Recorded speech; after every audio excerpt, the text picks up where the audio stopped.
ये है कमाई का अड्डा। CNBC आवाज मोतीलाल ओसवाल स्टूडियो से लाइव।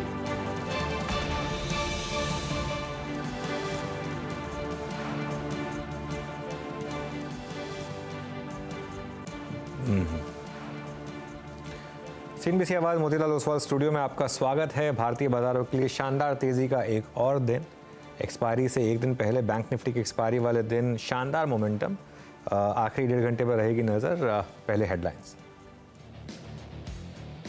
बाजार ने लगाया तेजी का चौका। निफ्टी 22,450 के ऊपर। HDFC bank, ICICI bank, Tata steel भर रहे हैं जोश। बैंक निफ्टी की डबल सेंचुरी 50,000 के पार निकला mid cap index. Metal, real estate और फर्टिलाइजर शेयरों में जोरदार तेजी। 7% के उछाल के साथ सेल बना डेरिवेटिव्स का टॉप गिनर। चंबल फर्टिलाइजर्स भी करीब 5% उछला।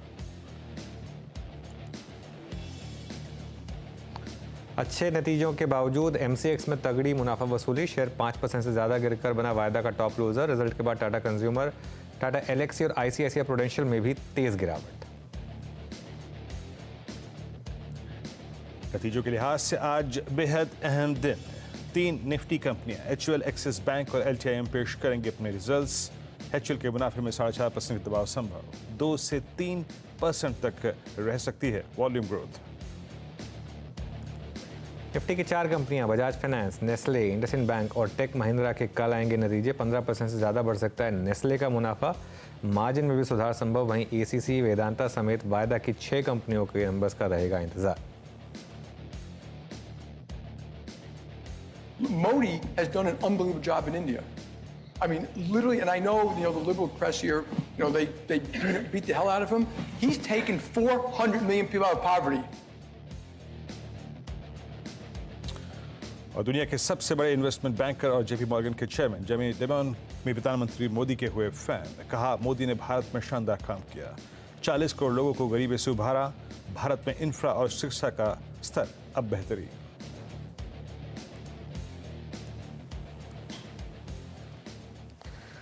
ओके, चलिए फिर बिल्कुल जेमी डायमंड का वो स्टेटमेंट काफ़ी वायरल हो रहा है इस समय, उस पर भी करेंगे बातचीत। लेकिन पहले एक बार जरा मार्केट पर नज़र डालते हैं। और देखिए, सचिन का बर्थडे और चौका तो लगना ही था आज तेज़ी का, और वही मार्केट ने किया। अभी अच्छे गेंस के साथ ट्रेड करता हुआ इंडेक्स यहाँ पर। और एक सेकेंड, बिल्कुल वीरू, और वापस एक बार आउट परफॉर्मेंस मिड कैप्स में। और अब बैंक निफ्टी पर नज़र रहेंगी क्योंकि और 1.5 घंटे में करीब एक्सपायरी होगी, तो इसके लिए इस पर भी नज़र रहेगी। Veeru, good afternoon. बिल्कुल बिल्कुल, गुड आफ्टरनून अनुज। और निफ्टी अभी भी डे हाई की ट्रैजेक्टरी में अनुज, और करीब 48,200, यानी आज के अभी भी उच्चतम स्तरों के आसपास ट्रेड करता हुआ। अनुज, हम कल से इसी चीज़ पर फोकस कर रहे हैं कि मार्केट ब्रेथ स्ट्रांग है। स्टे लॉन्ग की अप्रोच रखिए, लॉन्ग को कैरी रखिए। कल के लॉन्ग से प्रॉफिट बना हुआ, जिसने इंट्राडे राइड किया उसने भी प्रॉफिट बनाया। इस क्लोजिंग में इंडेक्स पे अप्रोच क्या रहेगी जब हम इस सीरीज़ के अब इस अंश के हाईएस्ट क्लस्टर पर ट्रेड कर रहे हैं? बैंक निफ्टी डे हाई पर है और निफ्टी भी डे हाई पर है, और कल निफ्टी की एक्सपायरी है। अनुज, बिल्कुल वीरू, देखिए एक चीज़ मैं लगातार कह रहा हूँ, इस मार्केट में आपका पैसा बन रहा है 2 तरीके से। या तो आप पोजिशनली लॉन्ग रहें, जैसे कल अगर आपने कल लॉन्ग कैरी करे थे तो आज आपको कुछ करने की ज़रूरत नहीं है, या फिर आप डिप पर बाय करें। अच्छा, ऐसा नहीं है कि मार्केट आपको इंटरडे डिप्स नहीं दे रहा है। कल भी दी मार्केट ने इंटरडे डिप, आज भी दी सुबह सुबह। हाँ, आज इंटरडे डिप बायर को उतना फ़ायदा नहीं हुआ होगा, 40-42 पॉइंट ही मिले होंगे, लेकिन तरीका यही है मार्केट का कि या तो आप पोजिशनली लॉन्ग रहें या फिर डिप पर बाय करें। ये कंजेशन जोन है वीरू, आज सुबह भी डिस्कस हुआ था कि 22,450 से 22,500 ऑप्शन राइटर्स का एक बहुत स्ट्रॉन्ग जोन है। और आज का हाई 22,475, ये इतनी आसानी से नहीं निकलेगा। ये निकलेगा पता है कैसे? गैप के साथ, कल के गैप के साथ। अब आज अगर हम 22, 460, 470 पर मान लीजिए बंद हो गए, कल फिर हो सकता है सीधा आपको 150 पॉइंट का गैप मिल जाए, और गैप में निकल जाएगा। कंजेशन जोन जितने भी हैं वो सारे गैप में निकलेंगे। उसके बाद जो बड़ा कंजेशन जोन आएगा वो 22,700 टू 22,750, जो आपका ऑल टाइम हाई का जोन है। सपोर्ट कहाँ पर है? 22,350 से 22,400। और अब आपकी स्ट्रैटेजी बहुत सिंपल है। अब ट्रेलिंग स्टॉप लॉस हो जाएगा आपका 22,350। थोड़ा और इंप्रूव कर सकते हैं इसको, लेकिन 22,350 के ट्रेलिंग स्टॉप के साथ कल अगर गैप अप मिलेगा तो उसको फिर और एडजस्ट करने का मौका मिलेगा, लेकिन अब बस तरीका यही है कि इस स्विंग को अब इसी तरीके से अप्रोच करना है। लेकिन मेरी नज़र है बैंक निफ्टी पर, क्योंकि बैंक निफ्टी 48,200 के आसपास है, अभी कंसोलिडेट कर रहा है। सुबह बात हुई थी कि 48,300 पे थोड़ी सी रेजिस्टेंस मिलेगी, तो 48,300 निकलने दीजिए। 48,300 अगर निकल गया और 48,350 के ऊपर चला जाए ना, तो लॉन्ग साइड पे हो जाइए। ये 150 पॉइंट अगले 150 पॉइंट में लेने का नहीं है, लेकिन वो थोड़ा फंसने का जोन है। 48,350 के ऊपर अगर आप निकले तो फिर मुझे लग रहा है सीधा 48,500 पॉसिबल है। स्टॉप लॉस जो आपको रखना होगा वो रखना होगा 48,150 का, मतलब 48,150 के ऊपर as long as bank Nifty intact है, कोशिश बाय करने की ही करें यहाँ पर बैंक निफ्टी में। ओके, तो आपको निफ्टी पे और निफ्टी बैंक पे दोनों पे एक सेंस मिल गया है, और निफ्टी बैंक के लिए 48,350 की ट्रैजेक्टरी ये क्रिटिकल है, महत्वपूर्ण है इस क्लोजिंग में। 2-3 स्टॉक्स जहाँ पे मैं फोकस करूँगा, उसके बाद कार्यक्रम का क्रम समझेंगे। एक बार लेके आइएगा डॉक्टर लाल पैथ लैब, एक बार फिर से आज अपनी 200 डे एक्सपोनेंशियल मूविंग एवरेज की ट्रैजेक्टरी को स्ट्राइक करता हुआ, इस पर नज़र रखिएगा। डे हाई पर शानदार मूव। फार्मा में देखिए मेटल्स चल चुका है, नो डाउट अबाउट दैट, कि अब उसमें कोई बहुत कुछ खोजने लायक है नहीं, बट फार्मा में एक बार लेके आइएगा आपकी स्क्रीन पे बहुत स्ट्रॉन्ग मूवर्स अपीयर हो रहे हैं। ग्लेनमार्क फार्मा 3.5% ऊपर है। मैं आई थिंक क्लोजिंग में भी ये 12 बजे के कार्यक्रम में 1060 पे मार्क करके गया था, अब 1070 पे डे हाई पर, और इस दौर की हाईएस्ट ट्रैजेक्टरी पे ट्रेड करता हुआ ग्लेनमार्क फार्मा स्ट्रॉन्ग पार्टी, मतलब एडिशन इसका नेक्स्ट सीरीज में भी हुआ है।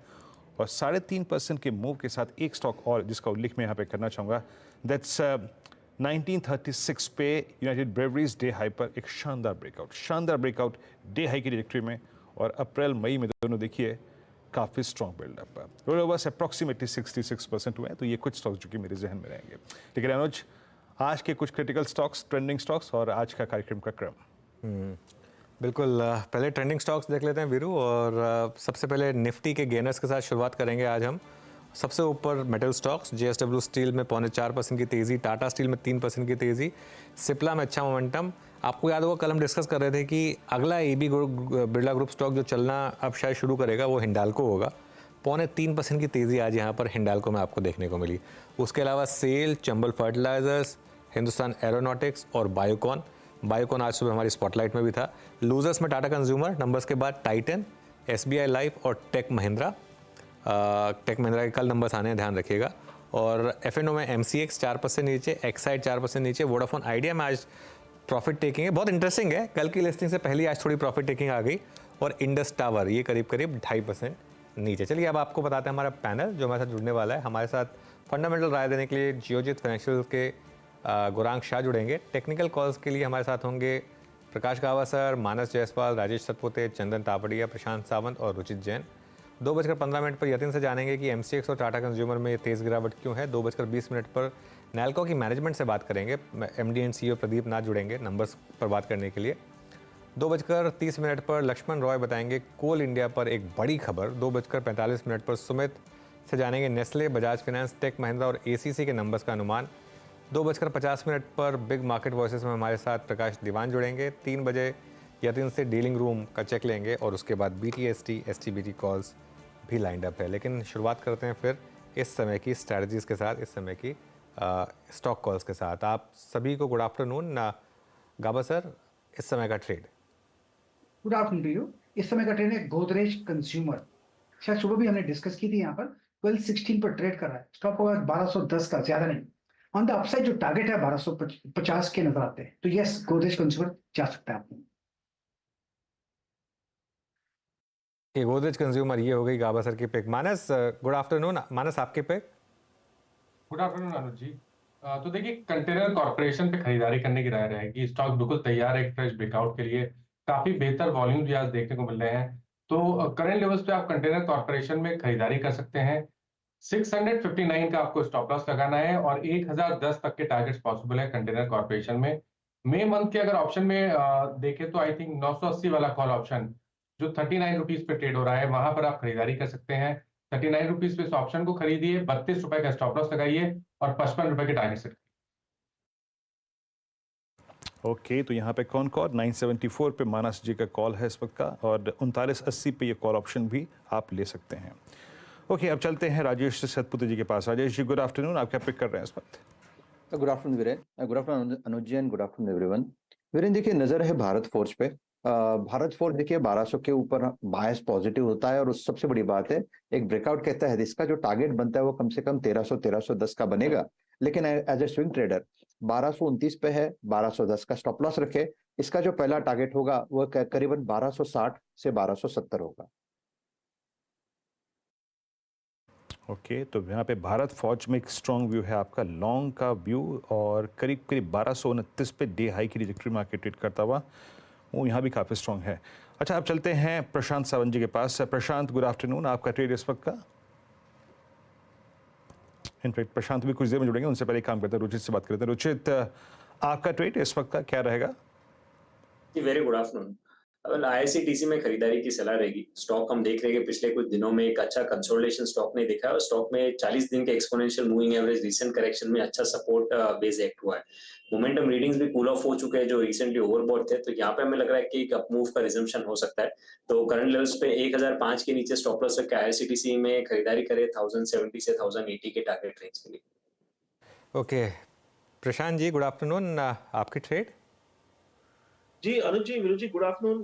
यहाँ पे पीआई इंडस्ट्रीज एक बहुत अच्छे बेस पे आया है और करीबन 3735 3740 के बीच ट्रेड कर रहा है। तो 3690 3690 का स्टॉप लॉस रख के इसको बाय करना चाहिए। 1% की रिस्क होगी और 20 दिनों की एवरेज है वो करीबन 3825 3830, उसको टारगेट मान के चलेंगे। तो पीआई इंडस्ट्रीज मेरा फर्स्ट पिक होगा। ओके, पीआई इंडस्ट्रीज आपका पिक है 3735 पे। और एक बार जरा यूबीएल लेके आइए। अब इसका जिक्र मैंने किया था बस अपनी ओपनिंग कमेंट्री में। यूबीएल 4.5% ऊपर था, टिक बाय टिक रखी। अभी जैसी बात करी थी हमने 1920 से 1951, क्या मूव है यहाँ पे। और फ्यूचर्स आपकी स्क्रीन पे 6% ऊपर, 20-30 रुपए का स्ट्रेच आया यहाँ पर एकदम से। बहरहाल चलिए इस वक्त अब गौरांग शाह के पास चलते हैं। गौरांग, नमस्कार, कार्यक्रम में स्वागत है। गौरांग, आज एक बार फिर से मेटल्स की बहुत स्ट्रॉन्ग प्रेजेंस स्क्रीन पे। कुछ फर्टिलाइजर स्टॉक्स, डिफेंस में एचएल ने एक पूरी बागडोर संभाल रखी है। आज लिकर स्पेस में काफ़ी स्ट्रॉन्ग मूव है। गौरांग, इस वक्त आप क्या चीज़ कर रहे हैं? आपका कॉल क्या रहेगा इस वक्त का? धन्यवाद वीरेंद्र आपका, और आप सभी को शुभ दिन और प्रणाम हमारे तरफ से। तो एक कमजोर कड़ी जिसका जिक्र शुरुआत में हुआ था, नतीजे कल आए। टाटा कंज्यूमर प्रोडक्ट्स लिमिटेड करीबन 4.5% के आसपास की गिरावट, 1100 के आसपास का मौजूदा स्तर। अब ये गिरावट जो आई है वीरेंद्र, वो अगर आप एक मौका मान करके चले तो मेरे ख्याल से ये ज्यादा अनिवार्य होगा। लंबी अवधि की मैं बात कर रहा हूँ। दिक्कत है, इसमें कोई दो राय नहीं है, लेकिन क्या ये दिक्कतें ऐसी है जो काफी लंबे समय तक कंपनी को परेशान कर सकती? तो हमारा ऐसा मानना नहीं है। और हम अक्सर एक बात बताते हैं कि गिरते हुए बाजार में ऐसे शेयर्स को आप ढूंढने का प्रयास करें जिसके भविष्य को लेकर के कोई लंबा प्रश्न चिन्ह नहीं है। तो टाटा कंज्यूमर पसंद आता है। ये गिरावट एक मौका है लंबी अवधि के लिए निवेश करने के लिए। 1300 के पार के लक्ष्यांक हमने निर्धारित किए। ओके, टाटा कंज्यूमर ये इस समय की पिक हो गई गौरांग सर की। हालांकि आज थोड़ा नंबर्स पर ये स्टॉक रिएक्ट कर रहा है नेगेटिवली। कुछ और स्टॉक्स देखते हैं एक बार जहां पर मोमेंटम है। रोल ओवर की शीट देख रहा था मैं। सबसे कम रोल ओवर जी एंटरटेनमेंट में है। ऑब्वियस भी है, बैन में ही रहा है पूरी सीरीज़ में, तो रोल ओवर कहाँ से होगा। लेकिन उसके अलावा और कौन से स्टॉक्स हैं जहाँ पर ठीक ठाक मूव्स हैं इस समय? उन स्टॉक्स को एक बार देखते हैं। सेल आज बैन से बाहर आया, स्टॉक 7% ऊपर। हिंडाल्को में अच्छे मूव्स हैं। गौरांग जी, गुड आफ्टरनून। हिंडाल्को पर क्या व्यू होगा आपका? क्योंकि clearly Aditya Birla group stocks में अब एक मोमेंटम है। हिंडाल्को ने मेटल्स पैक को बुरी तरीके से अंडर परफॉर्म किया है। हालांकि पिछले 1 महीने में चला है, लेकिन उससे पहले अब क्या व्यू रहेगा यहाँ पर? तो अनुज जी, खरीदारी की राय है हिंडाल्को पर, और ये काफी लंबे समय से रही थी। मेरे ख्याल से 500 के आसपास बहुत लंबा समय तक ये जूझता रहा। फिर थोड़े बहुत खबरें आए, आंकड़े बेहतर आए तो ऊपर के तरफ के दायरे देखे। और हमें लग रहा है कि पूरा धातु क्षेत्र, अगर चाइना से जरूरत से ज्यादा बुरी खबर नहीं आई तो रुझान, और एक पिछड़ा हुआ क्षेत्र भी रहा है धातु क्षेत्र अनुज जी अगर आप देखें तो हमें लग रहा है कि निर्माण कार्य को लेकर के, खपत को लेकर के, लागत खर्च को लेकर के दिक्कतें थी फेरस नॉन फेरस में अनुज भाई। तो खरीदारी की राय बिल्कुल बरकरार है हिंडाल्को के ऊपर। हिंडाल्को स्ट्रॉन्ग मूव, और एक बार आपकी स्क्रीन पे 628 पे मेटल्स पूरा बहुत स्ट्रॉन्ग है, और एक एक करके उन ट्रेड्स को लोकेट करने की कोशिश करते हैं जो कि पिछले 2 दिन में हमने डिस्कस भी किए थे, और अब डे हाई पे हैं, ऑल टाइम हाई पे 8016 पे एक बार लेके आइए आप डिक्सन टेक्नोलॉजीज। मानस, आपको याद होगा परसों ही मैं डिस्कस कर रहा था आपसे, और शायद आपसे और आशीष बैठी जिससे, कि अब ये अप्रैल की जो सेकेंड हाफ का जो आई थिंक टाइम फ्रेम था, उसका जो स्लोपिंग डाउन चल था उसको बाइसेक्ट कर रहा है। वाई एडिशंस लोअर लेवल पे टेंडेमा के आसपास बहुत स्ट्रॉन्ग थे। क्या क्लीन निकला है ये स्टॉक? और मेरे ख्याल से अब 12 अप्रैल के स्विंग हाई को काटने के बाद ये ऑल टाइम हाई ट्रैजेक्टरी है। मानस, अब ये जिस रोलओवर के फिगर्स के साथ नेक्स्ट मंथ में जा रहा है मई में, ये प्रोजेक्शन क्या है इस फ्लैग का, जो कि मेरे ख्याल से डेली चार्ट पे परसिस्ट करता है 14 मार्च से? आपका व्यू क्या बन रहा है यहाँ पर? देखिए, इस ब्रेकआउट के बाद करीब 700 रुपए का आपको डिक्सन में देखने को मिल सकता है। मेरे ख्याल से करंट लेवल्स पे भी आप खरीदारी कर सकते हैं। ये सही है कि 3 दिन में हमने अच्छा खासा मूव देख लिया, लेकिन क्योंकि आज एक फ्रेश ब्रेकआउट है, करंट लेवल्स पे भी आप खरीदारी कर सकते हैं। करंट लेवल्स से आप खरीदारी कर रहे हैं तो आपके जो स्टॉप लॉसेस हैं पोजिशनल बेसिस पे वो 7800 के नीचे रहेंगे। 7800 का स्टॉप लॉस लगाइए सबसे पहले, 8400 और उसके बाद 8700 तक के टारगेट आपको डिक्सन में देखने को मिल सकते हैं। डिक्सन में 8026 का मूव, और मेरे स्क्रीन पे बात करते करते अभी इस वक्त अगर आप देखें तो अच्छा मूव आ रहा है, और टिक बाय टिक चार्ट रखिएगा 8022 पे स्ट्रॉन्ग मूव डे हाई की ट्रैजेक्टरी में। अभी मैं कुछ सेक्टर्स पे और कुछ स्टॉक से बात करूंगा अनुज से, लेकिन उससे पहले 2 मार्किंग और कर लेते हैं।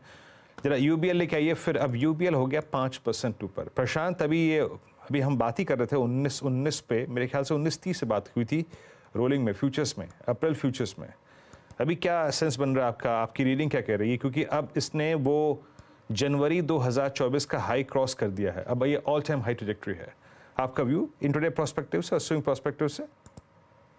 तो वीरू जी, अगर हम अभी मई के फ्यूचर्स देखें, हम ऑलमोस्ट 1955 पे एक बहुत क्लीन और क्रिस्टल क्लियर ब्रेकआउट नजर आ रहा है, बैक बाय वॉल्यूम्स। मुझे लग रहा है बिल्कुल यहाँ पे पोजीशन रखनी चाहिए। इस कैंडल के कई थोड़ा मिडवे, यानी मेरे हिसाब से आपका अगर अभी पोजीशन है तो ट्रेडिंग स्टॉप लॉस होना चाहिए 1930 मई के फ्यूचर्स के लेवल 1930, और अगर कोई बाय करना भी चाहे तो 1930 के स्टॉप लॉस से कर सकता है।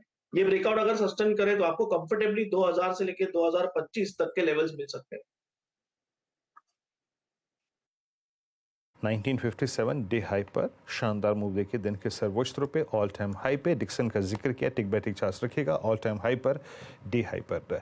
अच्छा, अभी 2-1 रोज पहले अल्ट्राटेक सीमेंट पे काफ़ी स्ट्रॉन्ग हाउस व्यू आया था, और अब 9644 पे अल्ट्राटेक सीमेंट डे हाई पे आके ट्रेड कर रहा है। फिर आप रखिए एसीसी। आई थिंक मेरे ख्याल से पिछले 4 सेशन का बहुत सारी कॉल्स इस स्टॉक पे आई थी। मेरे ख्याल से कल ये आशीष बहती जी की कॉल थी, कल मानस जी की कॉल थी, कल ये मयूरेश जी की कॉल थी। अब 2566 पे डे हाई पे आके ट्रेड कर रहा है। अनुज, 2 रोज पहले हम बात कर ही रहे थे स्पेस पर, आप देखिए वो स्क्रीन पे upticks strong I think swings visible हैं।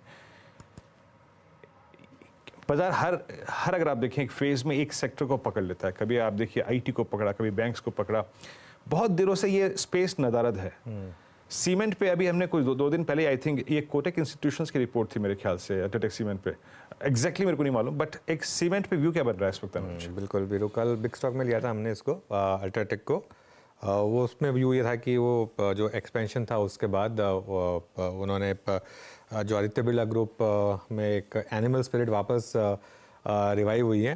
देखिए एसीसी का मूव तो बहुत सिंपल है, मार्केट की मेमोरी बहुत स्ट्रांग है। मार्केट को याद है पिछली बार एसीसी के नंबर्स के बाद ज़बरदस्त री रेटिंग हुई थी एसीसी में, क्योंकि जब से अदानी ग्रुप ने एसीसी और अंबुजा को टेक ओवर किया है, अगर आप हिस्टोरिकल एक ट्रैक रिकॉर्ड उठा के देखेंगे तो between ACC and Ambuja, ACC में ऑपरेशनल एफिशिएंसी की स्पेस ज़्यादा थी। जैसे कहते हैं ना, ACC historically was a poor run company, Ambuja फिर भी वेल मैनेज्ड कंपनी थी, एसीसी नहीं थी।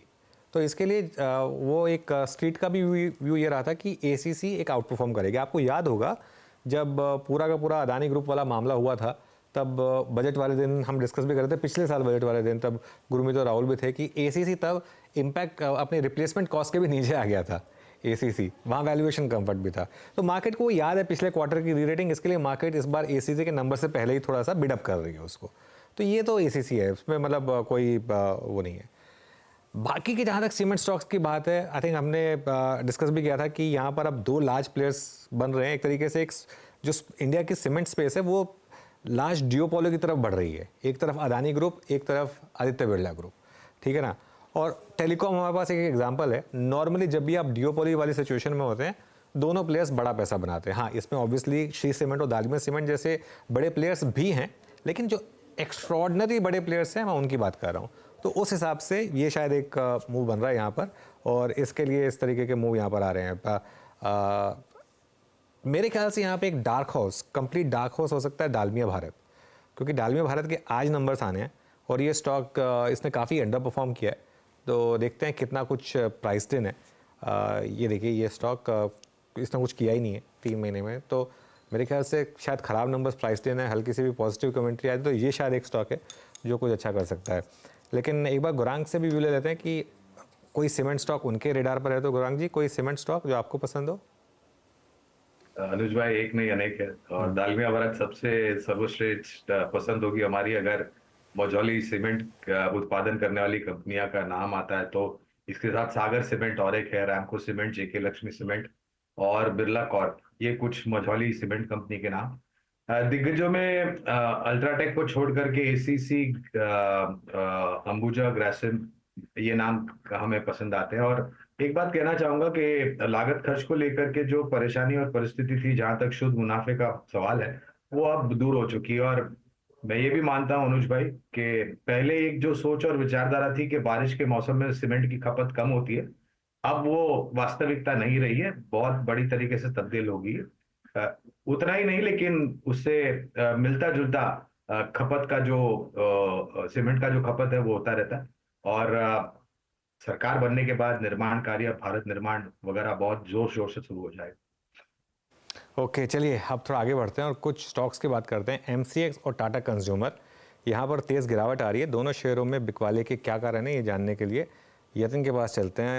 यतिन, टाटा कंज्यूमर तो समझ में आता है, एमसीएक्स इन पर्टिकुलर क्यों इतना टूटा आज? तो एमसीएक्स की पहले बात करते हैं, क्योंकि इन जनरल नतीजे अच्छे होने के बावजूद भी यहाँ आपको स्टॉक में मोमेंटम रुकता हुआ दिखाई पड़ रहा है। अगर आप आज के फॉल की बात करें तो क्लियरली ओवर वैल्यूएशन और प्रॉफिट टेकिंग, ये 2 कारण से शायद स्टॉक प्रेशर में आपको दिखाई पड़ रहा है। एमसीएक्स में अगर हम बात करें तो घाटे से मुनाफे में इस क्वार्टर में आपको कंपनी आती हुई दिखी, और 5 करोड़ के घाटे के मुकाबले लगभग 88 करोड़ का, यानी 88 करोड़ का आपको प्रॉफिट आता हुआ दिखाई पड़ा है क्वार्टर के लिए। और एबिटा में भी लगभग आपको 100 करोड़ के पार का आंकड़ा आता हुआ दिखाई पड़ा है। अगर हम बात करें तो मॉर्गन स्टैनली यहाँ अंडरवेट है, टारगेट है इनका 2085 रुपये। मॉर्गन स्टैनली को लगता है कि वैल्यूएशन के लिहाज से ही एमसीएक्स का शेयर महंगा है। ऑब्वियसली करंट मार्केट प्राइस अगर आप देख लें तो येस्टरडे का क्लोज था लगभग 4000 रुपये का, और आज मॉर्गन स्टैनली का लक्ष्य जो आया है लगभग 2085 रुपये का, वो कहीं ना कहीं एक मिसमैच कर रहा है और स्टॉक में थोड़ी बहुत प्रॉफिट टेकिंग आपको दिखाई पड़ रही है। इसके अलावा टाटा कंज्यूमर, ये भी स्टॉक में आपको प्रॉफिट टेकिंग दिख रही है, बावजूद इसके कि मार्जिन एक्सपेंशन अच्छा हुआ है। एक दिक्कत वाली क्वार्टर में बात ये थी कि डोमेस्टिक मार्केट में वॉल्यूम ग्रोथ अनुमान से कम था, और जो बेवरेज कारोबार है यहाँ सबसे ज़्यादा प्रेशर देखने को मिला मार्केट के अनुमान के वर्सेस। अगर हम ब्रोकरेज की बात करें तो मॉर्गन स्टैनली यहाँ ओवरवेट है 1305 के टारगेट के साथ, सीएलएसए हालांकि 1288 के टारगेट के साथ यहाँ अंडर परफॉर्मर रेटिंग के साथ शेयर में रेकमेंड कर रहा है। ओके, शुक्रिया यतिन। तो ये इस समय 2 स्टॉक्स, टाटा कंज्यूमर और एमसीएक्स। गाबा सर, एमसीएक्स क्या बाइंग अपॉर्चुनिटी है इस समय? आई थिंक लोअर लेवल्स पे सपोर्ट मिल सकते हैं, लेकिन बाइंग अपॉर्चुनिटी फिलहाल तो नजर नहीं आती, क्योंकि जो लौटा है एमसीएक्स 4000 से लौटा, एक राउंड फिगर है, उसको पार करने के लिए थोड़ा वक्त लगेगा। लोअर लेवल पर हो सकता है मिले, लेकिन 3750 एक सपोर्ट, अगर ये कल होल्ड करता है तो शायद एक अप मिले, लेकिन मैं अवॉइड कर दूंगा एमसीएक्स। अवॉइड करेंगे एमसीएक्स। और मानस, टाटा कंज्यूमर? देखिए, टाटा कंज्यूमर की जहां तक बात है, स्टॉक में पहले से ही 1175 1180 की रेंज में रेजिस्टेंस था, वो लेवल्स ब्रीच नहीं हुए, और अब जब गिरावट देखने को मिल रही है तो 20 और 50 डे मूविंग एवरेज के नीचे फिसले हैं स्टॉक उसके नीचे फिसला है। अब देखिए कि आखिरी हो पाए 100 डे मूविंग एवरेज पे, जहां पर पिछली बार भी स्टॉक ने सपोर्ट लिया था। तो अगर आपके पास लॉन्ग पोजीशन है तो 1095 का स्टॉप लॉस लगाइए। फ्रेश खरीदारी इस गिरावट पे नहीं करेंगे, अगर रिकवर होगा और 1155 के ऊपर स्टॉक सस्टेन करेगा तभी खरीदारी करनी चाहिए। ओके, चलिए अब आगे बढ़ते हैं और कुछ मैनेजमेंट से बात करते हैं। नेल्को का मुनाफा 7% बढ़ा है, लेकिन रेवेन्यू ग्रोथ फ्लैट रही है। मार्जिन में 2% से ज़्यादा की कमी आई है नतीजे, और आगे आउटलुक पर बातचीत करने के लिए हमारे साथ नेल्को के एमडी और सीईओ प्रदीप नाथ जुड़े हैं। Pradeep ji, good afternoon. आपके लिए Q4 थोड़ा स्लो रहा रेवेन्यू के हिसाब से। Revenue quarter on quarter, year on year flat से थोड़ा मार्जिनली नेगेटिव ही था। कोई खास कारण? नहीं, हम अभी अपने जो रेवेन्यू देखते हैं हम नॉर्मली ईयर टू ईयर देखते हैं, because our every quarter is not a representative of exactly how the business goes, because काफी नए प्रोजेक्ट्स हम लोग एग्जीक्यूट करते रहते हैं हर क्वार्टर में, सो देखो ऊपर नीचे तो होती है। So if I look at भी स्लो रहा है ना सर? सर फुल ईयर भी स्लो रहा है, फुल ईयर भी स्लो रहा है। 2.2% की ग्रोथ रही है मेरे ख्याल से। Correct. So year on one, and but I think what is important is कि अपना जो profits है, profits have grown by 20%. I think that is showing that the company is becoming healthier. Our operational efficiency is increased. Our quality of the contracts that we are signing are better. So that is becoming a very positive indicator for where the company can go. So this is how we look at it. अपना ROC has बढ़ गया, अभी 29% हो गया, last year it was 26%. So overall financial health काफी अच्छी हुई है कंपनी की। अच्छा, एक चीज़ बताइए मुझे, थोड़ा सा आप मुझे करेक्ट कर सकते हैं अगर मैं गलत हूँ तो। मेरे ख्याल से एक आपके लिए अपॉर्चुनिटी थी, वो इन फ्लाइट वाईफाई की जो बातचीत हो रही थी, क्योंकि अभी मैं रिसेंटली ट्रैवल कर रहा था तो अब इंडिया के बाहर तो अभी नॉर्म बन गया है कि वाईफाई अवेलेबल है इन फ्लाइट। इंडिया में अभी भी बहुत कम है ये, मतलब ना के बराबर है। तो ये क्या अपॉर्चुनिटी है और आगे कैसे देखते हैं आप इसको? देखिए, इन फ्लाइट और मैरीटाइम, IFMC को बोलते हैं इन फ्लाइट एंड मैरीटाइम, दोनों ही होते हैं ना, तो हम दोनों ही करते हैं, इन फ्लाइट एंड मैरीटाइम। आज के दिन पे ऑल द इंटरनेशनल एयरक्राफ्ट जो इंडिया के ऊपर फ्लाई करते हैं, they use our service, so I am already serving them. What जो चालू नहीं हुआ वो है कि अपने जो डोमेस्टिक एयरलाइंस, वो इन द डोमेस्टिक राउट्स अभी तक चालू नहीं किया है। काफी डिस्कशन हो रही है and things are in progress. मेरे ख्याल से करीबन 1-1.5 साल के अंदर वो डोमेस्टिक में भी चालू हो जाएगा। So then we will see another upside. Maritime is doing quite well. अपना पहले हम लोगों का it is mainly international vessels coming. Now we are seeing domestic vessels also signing up. So overall अगर हम देखेंगे, while अपना revenue is only 2.2% over last year, अगर in-flight and maritime communication में देखो, that has grown by almost 20% over last year, right? So therefore IFMC as a whole काफी is doing well. It's just that आपका बात भी सही है कि आपको domestic routes में अभी तक वाईफाई नहीं मिला। मेरे ख्याल से 1-1.5 साल में आपको मिल जाएगा। And we'll be there. Okay, 1-1.5 साल में आपको डोमेस्टिक फ्लाइट्स में वाईफाई मिल जाएगा। अच्छा सर, एग्जैक्टली सिक्योरिटी एंड जो सर्विसेज सॉल्यूशन है, वहाँ पे स्थिति कैसी रही और वहाँ पे आप अगला फिस्कल अगले 2 क्वार्टर्स कैसे देख रहे हैं? और एक और बात, आई थिंक इसे अपने प्रश्न में यहाँ पे इसको मैं क्लब कर देता हूँ कि अब जो ये मार्जिन्स इस बार के 18% के आसपास रहे, नेक्स्ट फिस्कल की आप ट्रैजेक्टरी क्या देख रहे हैं मार्जिन्स की, मोर और लेस? तो पहला क्वेश्चन आपने क्या पूछा था वो मैं समझ नहीं पाया। सिक्योरिटी एंड सर्विसेज सॉल्यूशंस में के बारे में। ओके, देखिए, as a company we have tapered down the security and surveillance business, ये तो हमने पहले ही बताया था। और आज के दिन पे company focuses entirely on to satellite communication. तो देयरफॉर हम सिक्योरिटी सर्वेलेंस में हम फोकस नहीं कर रहे हैं, इसको हम टेपर ऑफ कर दिए हैं। Today the company is 100% on satellite communication, and that's where we'll be. Okay. Now, our EBITDA margins this year was about 19%. So I said earlier also, it ranges between 18 to 20%. We believe that EBITDA margin at that level will be there for FY25. Yeah. So that's right. And then over a period of time, it's likely to grow. Okay. Okay, security and services solutions जो है वो अब बिल्कुल भी contribute नहीं कर रहे। अच्छा सर, मैं आपकी जो पिछले 2-3 इंटरेक्शन सुने और आपसे 1-2 बार बातचीत भी हुई, FY25 को आपने जब आपसे पूछा गया था बियॉन्ड इंडिया और वहाँ से आने वाले रेवेन्यू पर आपका टेक किया, आपने कहा कि इस लिहाज से आई थिंक FY25 काफ़ी महत्वपूर्ण रहेगा। Overseas revenue beyond India FY25 में कितना कंट्रीब्यूट कर सकता है आपके रेवेन्यू? ना हम एक नंबर देना नहीं चाहेंगे, बट काफी काम हो चुकी है in terms of how do we expand beyond India. जैसे हम बियॉन्ड इंडिया बोलते हैं, there are very many different segments or specific use cases that you have to look at. A lot of work has happened, so we will start getting traction on that towards the later part of this year. I'm not able to give you a specific number because we don't give that kind of a breakup. But the larger revenue from the market beyond India will happen more in FY26 as compared to FY25. हालांकि हम इस साल में definitely चालू कर देंगे towards the end of the year. Defence आपके लिए कितना बड़ा अपॉर्चुनिटी है और क्या यहाँ से आपको कोई रेवेन्यू मिलता है या मिलने की उम्मीद है? every है, लेकिन मेरे ख्याल से अभी the way the India market is likely to grow, अभी नया space policy है which is very progressive. Telecom bill has been very progressive for the satellite industry. The overall technologies which are coming, the new satellites coming are becoming far more advanced. The overall cost of capacity will come down. So मैं मानता हूँ कि India itself has a huge potential for growth for satellite communication in the next few years. There are a lot of remote locations which are still not connected, etc. So while we'll get revenue from outside as well, मेरे ख्याल से a lot of our growth will also happen because of the growth in the country. In all segments, where enterprise, which is fixed terminals, maritime, as well as in-flight and in-flight communication. So all three segments will start contributing, and we see a big opportunity in India itself. All right, बहुत बहुत शुक्रिया आज हमारे साथ जुड़ने के लिए प्रदीप जी, और ऑल द बेस्ट आपको अगले साल के लिए. Thank you. नेल्को ये टाटा ग्रुप का स्टॉक है, ध्यान रखिएगा. कुरांग जी, कवरेज है क्या इसके ऊपर या कोई व्यू इसके ऊपर?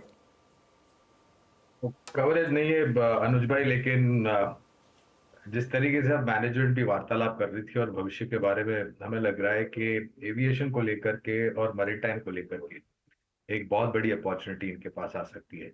बैलेंस शीट अच्छी है, मूल्यांकन को लेकर के थोड़ा बहुत नीचे के तरफ आ सकता है. विशेष टिप्पणी नहीं करूंगा क्योंकि कवरेज नहीं है, बट एक उभरता हुआ कलाकार दिखता है. ओके, बिल्कुल. चलिए अब आगे बढ़ते हैं. कोल इंडिया की चुनौतियां बढ़ सकती हैं. कोल मंत्रालय की आंतरिक समीक्षा रिपोर्ट से ये खुलासा हुआ है कि 2 साल में कोयले की मांग में भारी कमी आ सकती है. पूरी खबर बताने के लिए हमारे economic policy editor Laxman Roy जुड़े हैं. और कोयले की कमी, मतलब डिमांड की कमी कोल इंडिया से, कोयले की तो डिमांड रहेगी, लेकिन जो कोल इंडिया शायद प्रोड्यूस करता है उसमें कमी आ सकती है. तो थोड़ा पेचीदा सवाल है ये. लक्ष्मण जी बताइए, गुड आफ्टरनून, क्या है पूरा मामला? जी गुड आफ्टरनून. बिल्कुल आपने सही कहा कि कोल की डिमांड बनी रहेगी, कोल की खपत भी बनी रहेगी, खपत बढ़ भी जाएगी, लेकिन कोल इंडिया से जो कोल की डिमांड होती है वो कम होने के आसार है. ये दरअसल कोल मिनिस्ट्री का इंटरनल असेसमेंट है, आंतरिक समीक्षा रिपोर्ट है. ऐसा इस वजह से है कि अभी देखा यह गया कि कोल इंडिया से जो टॉप 50 के पावर सेक्टर के खरीदार हैं और टॉप 50 के नॉन पावर सेक्टर के खरीदार हैं, वो अभी जितना कोल खरीदते हैं वो देखा गया कि उन सब के पास, अधिकांश के पास कैप्टिव कोल ब्लॉक है. उस कैप्टिव कोल ब्लॉक से उत्पादन शुरू हो जाएगा 2 साल बाद. जैसे उत्पादन शुरू हो जाएगा तो अपने कैप्टिव कोल ब्लॉक से कोयला लेंगे, ना कि कोल इंडिया से लेंगे. तो ऐसे में 2 साल बाद ये खरीदार, जो अभी खरीदार हैं टॉप 50 पावर सेक्टर के, टॉप 50 नॉन पावर सेक्टर से, वो कोल इंडिया से धीरे धीरे अपना डिमांड कम कर देंगे, कोयला खरीदना कम कर देंगे. ये शुरुआत में 20% तक शुरू होगा, आगे चलकर 58% तक जा सकता है. अब आप पूछेंगे 58% का डेटा कहां से आया, तो मैं आपको बताना चाहूंगा. जो इंटरनल असेसमेंट रिपोर्ट है, जो मैंने खुद देखी अपनी आंखों से, उसके मुताबिक पावर सेक्टर के टॉप 50 के खरीदार और नॉन पावर सेक्टर के टॉप 50 के खरीदार कुल मिलाकर 691.26 मिलियन टन कोयला खरीदते हैं कोल इंडिया से. ये पिछले कारोबारी साल के आंकड़े के आधार पर कह रहे हैं. अब ये जो दोनों टॉप 50 खरीदार हैं दोनों सेक्टर के, उनके पास अभी जो कैप्टिव कोल ब्लॉक है वो 404.56 मिलियन टन का है. अगर ये फुल कैपेसिटी में अपनी कैप्टिव कोल ब्लॉक से कोयला का उत्पादन शुरू कर देते हैं, तब समझिए कि ये 58% तक ये कोयला खुद प्रोड्यूस कर लेंगे अपनी जरूरतों का. इनको कोल इंडिया के पास नहीं जाना पड़ेगा. इस वजह से मैं कह रहा हूं, कोल इंडिया के मौजूदा जो खरीदार हैं उनसे कोल इंडिया के तरफ से कोल इंडिया की कोल की डिमांड जो है वो कम हो सकती है. ये आकलन है आपको कोयला मिनिस्ट्री का. अगर आपके पास समय हुआ तो मैं आगे डिटेल में बताऊं कि आगे टॉप 50 जो पावर सेक्टर को उनका कितना प्रोडक्शन होना है, उनका कितना कैप्टिव है, अब दूसरे कितना कैप्टिव है. लक्ष्मण जी आपके लिए समय बताइए. जी बिल्कुल। दरअसल जो दूसरे इसके एलिमेंट है, चूंकि टॉप 50 के हमने पावर सेक्टर का देखा डेटा, तो उसमें हमने देखा कि उसमें अगर पूरे अपने कैप्टिव कोल ब्लॉक से कोयला का उत्पादन शुरू करते हैं तो 40% तक वो जो है सो अपना डिमांड कम कर देंगे कोल इंडिया से। अभी पावर सेक्टर के टॉप 50 के जो खरीदार हैं वो कोल इंडिया से 614.24 मिलियन टन कोयला खरीदते हैं और इनके पास जो कैप्टिव कोल ब्लॉक है 242.24 मिलियन टन का है। माना यह जा रहा है कि 2 साल बाद से इस कैप्टिव कोल ब्लॉक से अच्छा खासा उत्पादन शुरू हो जाएगा। अगर ये पूरे पीक का उत्पादन करते हैं, यानी जितनी क्षमता है कैप्टिव कोल ब्लॉक का उसका उत्पादन करना शुरू कर देते हैं, तो 242.24 मिलियन टन कोयला वो कोल इंडिया से ना खरीद के खुद से उत्पादन करेंगे, जो 40% बैठता है, यानी 40% इनकी डिमांड कम हो जाएगी। इसी तरीके से नॉन पावर सेक्टर के पास अभी कोल इंडिया से 77.02 मिलियन टन कोयला खरीदते हैं। जी लक्ष्मण जी, मैं आपसे पूछ रहा था, आपने कि एग्जैक्टली ये बता तो दिया है और 2 साल का हमें एग्जैक्टली एक सेंस भी मिल गया, तो अब विकल्प क्या होगा? क्या 2 साल बाद कोल इंडिया अपने प्रोडक्शन लक्ष्य घटाएगी, अपनी कैपेसिटी को ट्रिम करेगी? ये जो प्रोडक्शन और एग्जैक्टली सेल्स का मिसमैच है उसको कैसे भरा जा सकता है? तर्कसंगत सवाल मेरे जहन में ये आ रहा है इस वक्त का। जी बिल्कुल, आपका सवाल जो है वो काफी ज्यादा जायज है। तो इसमें 2 रास्ते हैं। पहला रास्ता ये है कि कोल इंडिया सीधा कोयला ना बेचे, कोल इंडिया कोल गैसिफिकेशन में उतरे और कोयला के पास कोयला ब्लॉक जो है उस कोयला ब्लॉक से कोल माइनिंग किए बगैर वहां से गैस बना करके उसको गैसिफिकेशन के जरिए कोयला बेचे। ये इस पे काम चल रहा है। पहली बात तो ये। दूसरा जो आप कह रहे हैं वो वाकई कोल इंडिया के लिए थोड़ी चिंता की बात है, क्योंकि उनके लिए अपना मार्जिन सस्टेन कर पाना थोड़ा सा टेंशन हो रहा है। क्योंकि अभी देखें, अभी उनका जो मार्जिन है वो काफी हद तक कम होना शुरू हो गया है। अगर आप पिछले साल का मार्जिन देखें तो 252% प्रीमियम पर कोल इंडिया अपना कोयला बेचा करता था। प्रीमियम का मतलब 2000 रुपए रखते थे प्राइसेस और टेंडर निकलता था 5000 का। अभी पिछले साल ये 252% से घट करके 72% हो गया है लास्ट फाइनेंशियल ईयर में। मार्च में तो 43% तक आ चुका था। तो अभी प्रीमियम कम होना शुरू हो गया है, जो ये भी कोल मिनिस्ट्री के इंटरनल रिपोर्ट में बात सामने निकल कर आई है। तो अब इसका मतलब क्या हुआ आप निकाल लीजिए, लेकिन मुझे बहुत ही क्या कहते हैं कि काफी लुभावना मौका है कोल इंडिया के लिए कोयला बेचने का। यह अवसर थोड़े से कम दिख रहे आने वाले दिनों में। बिल्कुल लक्ष्मण जी, बहुत बहुत शुक्रिया। काफ़ी कॉम्प्रिहेंसिव डिटेल दी लक्ष्मण जी ने। तो इन अ नटशेल, क्योंकि जो कंपनियां कोयला यूज़ करती हैं अब आगे जाके उनके पास खुद कैप्टिव माइंस होंगी, तो कोयले की डिमांड नहीं कम होगी। ऐसा नहीं है कि देश में कोयले की डिमांड कम होगी, लेकिन कोल इंडिया के ऊपर एक्सक्लूसिविटी जो है वो ख़त्म होने के चांसेस यहाँ पर बन रहे हैं। इसकी वजह से और ये देखिए, जैसे ही ये लक्ष्मण जी ने ये पूरी जानकारी देनी शुरू की, स्टॉक में किस तरीके से एक डिक्लाइन आई और टिक बाय टिक आपने देखा था किस तरीके का इम्पैक्ट आया। गौरांग जी, कोल इंडिया एक ऐसा स्टॉक जिसने काफ़ी आउट परफॉर्म किया है पिछले 1 साल में और काफ़ी अच्छी डिविडेंड यील्ड भी है यहाँ पर। आपने लक्ष्मण जी को सुना होगा। क्या एक इन्वेस्टर को यहाँ पर अब थोड़ा घबराने की ज़रूरत है, या फिर आपको लगता है कि नहीं, डिमांड अगर कम भी हो जाएगी तो भी इतनी डिमांड तो रहेगी कि कोल इंडिया फिर भी अच्छा खासा प्रॉफिट बना लेगा? तो अनुज भाई, डिस्क्लोजर देना अनिवार्य होगा। कोल इंडिया पर खरीदारी की राय है और हमारे माननीय संवाददाता लक्ष्मण रॉय जी ने जो बताया उससे मैं बिल्कुल सहमत हूँ। और 1-2 चीज यहाँ पर जोड़ना चाहूंगा। प्रधानमंत्री जी ने कार्बन रिलीज जो होता है, कार्बन फुटप्रिंट्स जो है वो कम करने की बात की है धीरे धीरे करके आने वाले कुछ वर्षों में, एंड नेट न्यूट्रल की भी बात की है। अब उस परिस्थिति में भी अगर आप देखना चाहे तो अनिवार्य ये होगा कि कोयले का इस्तेमाल जो हम करते हैं उसको कम करना बेहद ही अनिवार्य होगा अगर आपको अपने लक्ष्य तक आगे बढ़ना है।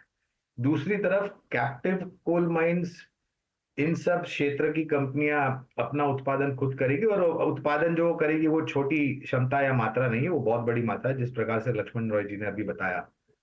अब इस परिस्थिति को, और दूसरी बात अनुज भाई, जो नई ऊर्जा उत्पादन क्षमता आ रही है वो ज्यादातर क्लीन एंड ग्रीन पावर को फोकस में लेकर के आगे आ रही है, तो आपको जाहिर है कोयला कम इस्तेमाल होगा। मगर क्या ये परिस्थिति इतनी जल्द परिवर्तन हो जाएगी कि नतीजों में एक बहुत ही बड़ा नकारात्मक असर दिखेगा? उसके लिए समय लगेगा अनुज भाई। तो आप अगर ये सोचते हैं कि भाई चलिए आने वाले 1-1.5 साल तक अगर मैं निवेशित रहता हूं और यहां से ऊपर की तरफ के दायरे बनते हैं, जो कि हमें लग रहा है, तो शायद वो समय होगा आने वाले 1-1.5 साल में कि आपको अगर नया निवेश करना होगा तब जाकर के आपको रणनीति पर ध्यान देना होगा। लेकिन अभी फिलहाल परिवर्तन होगा लेकिन इतना जल्द नहीं होगा। ओके, बिल्कुल। तो ये हो गई बात कोल इंडिया की। मीनवाइल इंडेक्स देखिए थोड़ा सा तंग कर रहा है अब इंडेक्स। अगेन दिक्कत सारी यही है कि इंट्राडे में आप मोमेंटम नहीं चेज कर सकते। शायद मार्केट में आपको डिप्स का ही वेट करना पड़ेगा या पोजिशनली लॉन्ग रहना पड़ेगा। वीरो थोड़ा डिसअपॉइंटेड हूँ मैं बैंक निफ्टी से, क्योंकि मुझे लग रहा था कि अच्छा खासा मोमेंटम बन रहा था बैंक निफ्टी में, लेकिन अगेन वही इशू, इसके लिए 48,350 से पहले लॉन्ग जाने का कोई मतलब नहीं है, क्योंकि उससे पहले जो भी आप ये मूव आएंगे ना, वो हमेशा रिस्क रहेगा कि वो मूव पंक्चर हो जाएंगे। अच्छा, इंडेक्स पर जैसे कि हमने देखा अनुज कि इंडेक्स को इंटरडे में चेस करने से फ़ायदा नहीं हो रहा है। अगर आप पोजीशन कैरी कर रहे हैं नेक्स्ट डे के लिए, पहली बात तो थोड़ा सा निफ्टी पे डिस्कशन करते हैं कि कौन सा pivot point as per you, मतलब जहां पर री एंट्री मार सकते हैं, क्या वो 300 है, 350 है, 290, ज़्यादा अप्रोप्रिएट जोन क्या है? और एक चीज़, दूसरा प्रश्न अनुज, कि बैंक निफ्टी के पास अब ट्रिगर क्या है? सबसे ओवरसोल्ड स्टॉक था HDFC बैंक। क्वार्टरली अपडेट के बाद पुल बैक, अर्निंग्स के बाद सिंक हो गया। अब ट्रिगर क्या है बैंक निफ्टी के पास चलने का? बिल्कुल, तो दोनों सवालों के जवाब दे देता हूँ। पहले निफ्टी की बात करते हैं। आपने पहले निफ्टी पे सवाल पूछा। देखिए वीरू, अब मार्केट का टेक्सचर बहुत सिंपल है। जितना आप 10 और 20 डेमा के आसपास खरीदेंगे उतना आपका रिस्क रिवॉर्ड बेटर है। वो दोनों लेवल्स प्लेस हैं रफली 48,300 के आसपास, 310, 320 के आसपास दोनों लेवल्स वहीं पर प्लेस्ड हैं। तो 330, 340, 350, 360 ये एक जोन होगा बाय करने के लिए। निफ्टी की बात हो रही है पहले। 22, 350, 360, 340 ये जोन होगा बाय करने के लिए। बैंक निफ्टी में आपने बहुत सही सवाल पूछा कि अब अगला ट्रिगर क्या होगा। मेरे ख्याल से अगला ट्रिगर यहाँ पर होगा, एक तो ICICI बैंक के नंबर्स और एक SBI के नंबर्स। SBI के नंबर्स नॉर्मली थोड़ा लेट आते हैं, तो इसके लिए अभी उसमें थोड़ा टाइम लगेगा, लेकिन अगला बड़ा trigger obviously I think ICICI bank के नंबर्स, वो देखते हैं कैसे रहेंगे, क्योंकि ICICI बैंक ने आउट परफॉर्म करना शुरू कर दिया है। अच्छा, एक चीज़ मैं बताऊं आपको, जो थोड़ा मार्केट चैटर होता है ना, 10 दिन पहले तक ये चैटर था कि यहाँ से ICICI बैंक गिरेगा और HDFC बैंक चलेगा। उल्टा हो रहा है, ठीक है। तो ये इंटरेस्टिंग है। अब शायद मार्केट फिर ये मान के चल रहा है कि ICICI बैंक ने पिछले 1 साल में कुछ नहीं किया। वैसे अगर आप नोटिस करेंगे तो आज शानदार नंबर्स के बावजूद वो जो एक वन वे रीरेटिंग हुई थी ICICI बैंक की पोस्ट कोविड 2-3 साल की, उसके बाद इसने कोई बहुत ज़्यादा आपको आउट परफॉर्म करके नहीं दिया है। तो उस हिसाब से अब शायद वापस ICICI बैंक में लोगों का व्यू पॉजिटिव हो रहा है यहाँ पर। जो अनुज कह रहे हैं बात ICICI बैंक और SBI, ये भी अपने आप प्रकार का एक कॉम्बो है। जब चलता है तो बहुत अच्छा चलता है। गौरांग, आपकी राय? अभी अनुज ने आई थिंक बात की SBI की और ICICI बैंक की। ये कॉम्बिनेशन हमेशा historically in the absence of HDFC bank perform करता है, तो निफ्टी बैंक को एक पुश मिलता है। एक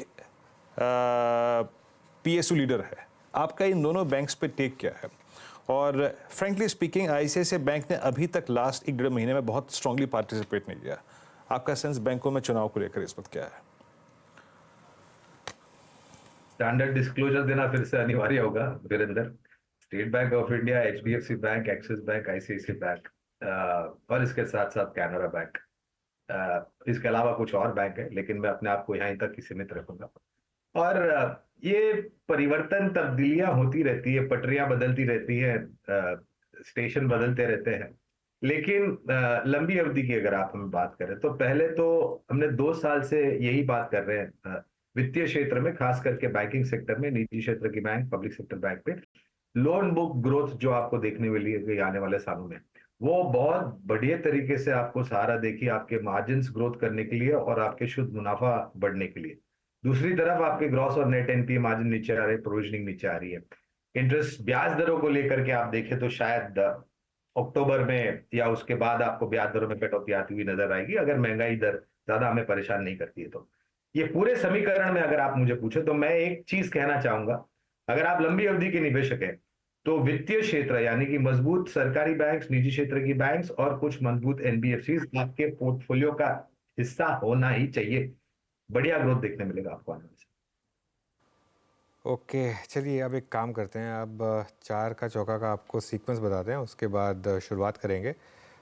सबसे पहले सस्ता ऑप्शन लेंगे हम मानस से, उसके बाद राजेश सतपुते से FNO सुपरस्टार ट्रेड लेंगे, प्रशांत सावंत से चार्ट का चमत्कार और गौरांग शाह से मिड कैप फंडा। ये चारों ट्रेड्स आपके लिए मानस बताइए आपका सस्ता option trade.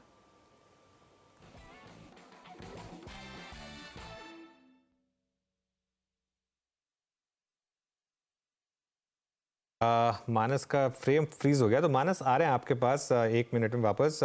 F&O superstar discuss कर लेते हैं राजेश सतपुते के साथ। राजेश जी। अभी जी देखिए, ओवरऑल बाजार का टेक्सचर अगर आप देखें तो मुझे लगता है एक फार्मा है, लो बीटा पे थोड़ा फोकस होगा, तो सिप्ला ही मेरी नजर पे है, क्योंकि सिप्ला में जिस तरह से रिवर्सल है अपने 100 डीएमए से, तो मुझे लगता है यहाँ पे जो भी डिप मिले इसमें सिप्ला बाय करें। स्टॉप लॉस जो रहेगा सिप्ला का वो रहेगा 1375 का, और जो इसका नेक्स्ट टारगेट है अनुज जी मुझे लगता है 1435, ये इसका पहला टारगेट होगा। 1435 निकले तो ऊपर के और टारगेट अनफोल्ड हो जाएंगे, तो Cipla looks good in a volatile market like this. Okay, अब चलते हैं चार का चमत्कार पिक करते हैं प्रशांत जी से। प्रशांत जी बताइए क्या पिक कर रहे हैं आप?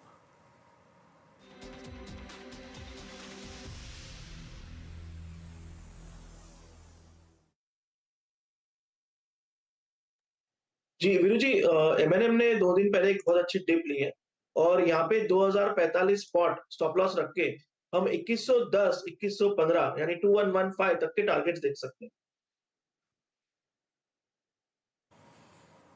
ओके, तो यहाँ पर आपका व्यू है इस वक्त एमएनएम पर। चलिए अब एक काम करते हैं, सस्ता ऑप्शन पिक करते हैं मानस जी से। मानस जी क्या पिक कर रहे हैं आप? तो देखिए वीरेंद्र जी, हिंडाल्को के ऑप्शन में खरीदारी करने की राय रहेगी। 30 मई का जो ऑप्शन है 630 का at the money call option 27 रुपए पे ट्रेड हो रहा है, वहां पर आप खरीदारी करिए। 22 रुपए का स्टॉप लॉस लगाइए और इस ऑप्शन में 40 रुपए के टारगेट सेट करिए। ये हिंडाल्को का ऑप्शन लीजिए, ध्यान रखिए मई के ऑप्शंस की बात हो रही है अब यहाँ पर। गौरांग जी आपका मिड कैप फंडा क्या होगा? अनुज जी, दक्षिण भारत स्थापित एक कंपनी वी-गार्ड इंडस्ट्रीज लिमिटेड, इसको हमने पसंद किया है। ये company stabilisers, cables, wires, UPS, pumps और इलेक्ट्रिकल अप्लायंसेस बनाती है। एक समय था जब इनका जो कार्य था, जो नेटवर्क था, वो दक्षिण भारत तक ही सीमित था, लेकिन कुछ सालों पहले इन्होंने अपने नक्शे कदम पूर्ण भारतवर्ष में बढ़ाने का प्रयास किया और काफी सफलतापूर्वक वो प्रयास हुआ और बेहतरीन तरीके से कंपनी की री-रेटिंग हुई है। जिस प्रकार से मांग बढ़ रही है इन सब उपकरणों की जो कंपनी बनाती है उसको ध्यान में, और आने वाले समय में कुछ और भी नए अप्लायंसेस उपकरण ये जोड़ेंगे अपने एग्जिस्टिंग पोर्टफोलियो में, तो यहाँ पर खरीदारी की राय है। लक्ष्यांक के रूप में एक साधारण सा लक्ष्यांक अगर हम पूछते तो 400 रुपए तक के लक्ष्यांक निर्धारित किए हैं। नतीजे अच्छा है तो लक्ष्यांक को ऊपर की तरफ लेके जाएंगे। ओके, वी-गार्ड 342.40 पे आके ट्रेड करता हुआ बाय है। और जरा वी-गार्ड का एक बार चार्ट भी रखिएगा स्क्रीन पे, और मतलब ऑलमोस्ट ये मतलब पिछले 1-1.5 महीने का चार्ट रखिएगा स्क्रीन पे। मतलब मैं आपको दिखा सकता हूँ कि वाइट गुड सेगमेंट में और इनके जो स्टेबलाइजर सेगमेंट है उसमें एक अच्छी डिमांड रही है, स्टॉक ने अच्छा भी किया है। आपकी स्क्रीन पे 4 प्रकार के ट्रेड्स आए यहाँ पे। मिड कैप फंड गौरांग जी का, सस्ता ऑप्शन मानस जी का था, एफएनओ सुपरस्टार राजेश सतपुते जी का, और 4 का चमत्कार प्रशांत सावंत जी के सोचने से आया। पहला ट्रेड पिक किया हमने मानस का हिंडाल्को का, और 630 की call for possible target of 40 on the higher side. Rajesh Satpute ji ने आज का जो एफएनओ सुपरस्टार दिया उन्होंने पिक किया, उसमें सिप्ला फ्यूचर्स सुबह से काफ़ी अच्छी खासी स्ट्रेंथ है। 1420 का लक्ष्य यहाँ पे है। प्रशांत सावंत जी ने जो अभी ट्रेड पिक किया उसमें एमएनएम फ्यूचर्स बाय करना है 2110 के लक्ष्य के लिए, और गौरांग जी ने अभी वी-गार्ड एंटरप्राइजेस को पिक किया।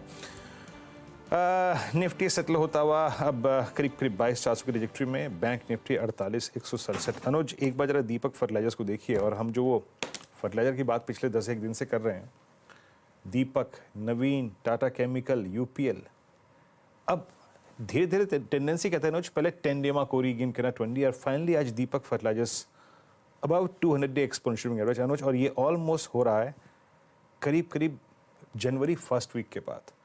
तो शायद एक कंसेंसस बन रहा है या फिर एक धारणा बन रही है केमिकल्स को पिक करने की, बाइंग आ रही है इस स्पेस में अब। आज सुबह आई थिंक चंबल फर्टिलाइजर्स भी पहला कॉल गया था चैनल पर, और यहाँ पर एक क्लियर कट मोमेंटम है और शानदार है ये, क्योंकि जिस तरीके से फर्टिलाइजर स्टॉक्स में मूव्स आ रहे हैं, नॉर्मली जो पॉलिसी रिलेटेड स्टॉक्स होते हैं ना वीरू, वो इलेक्शन से करीब 1 महीने पहले से मूव करना शुरू हो जाते हैं।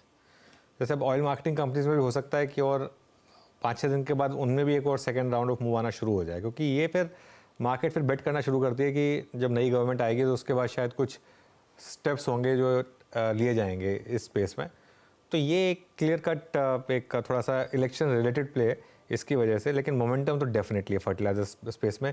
आई थिंक इसमें एक बास्केट अप्रोच अब काम करेगी यहाँ पर, क्योंकि अब आप ये नहीं पता कर पाएंगे कि कौन सा स्टॉक किस दिन चलेगा, तो इसके लिए एक बास्केट अप्रोच मेरे ख्याल से यहाँ से थोड़ी सी बेटर रहेगी।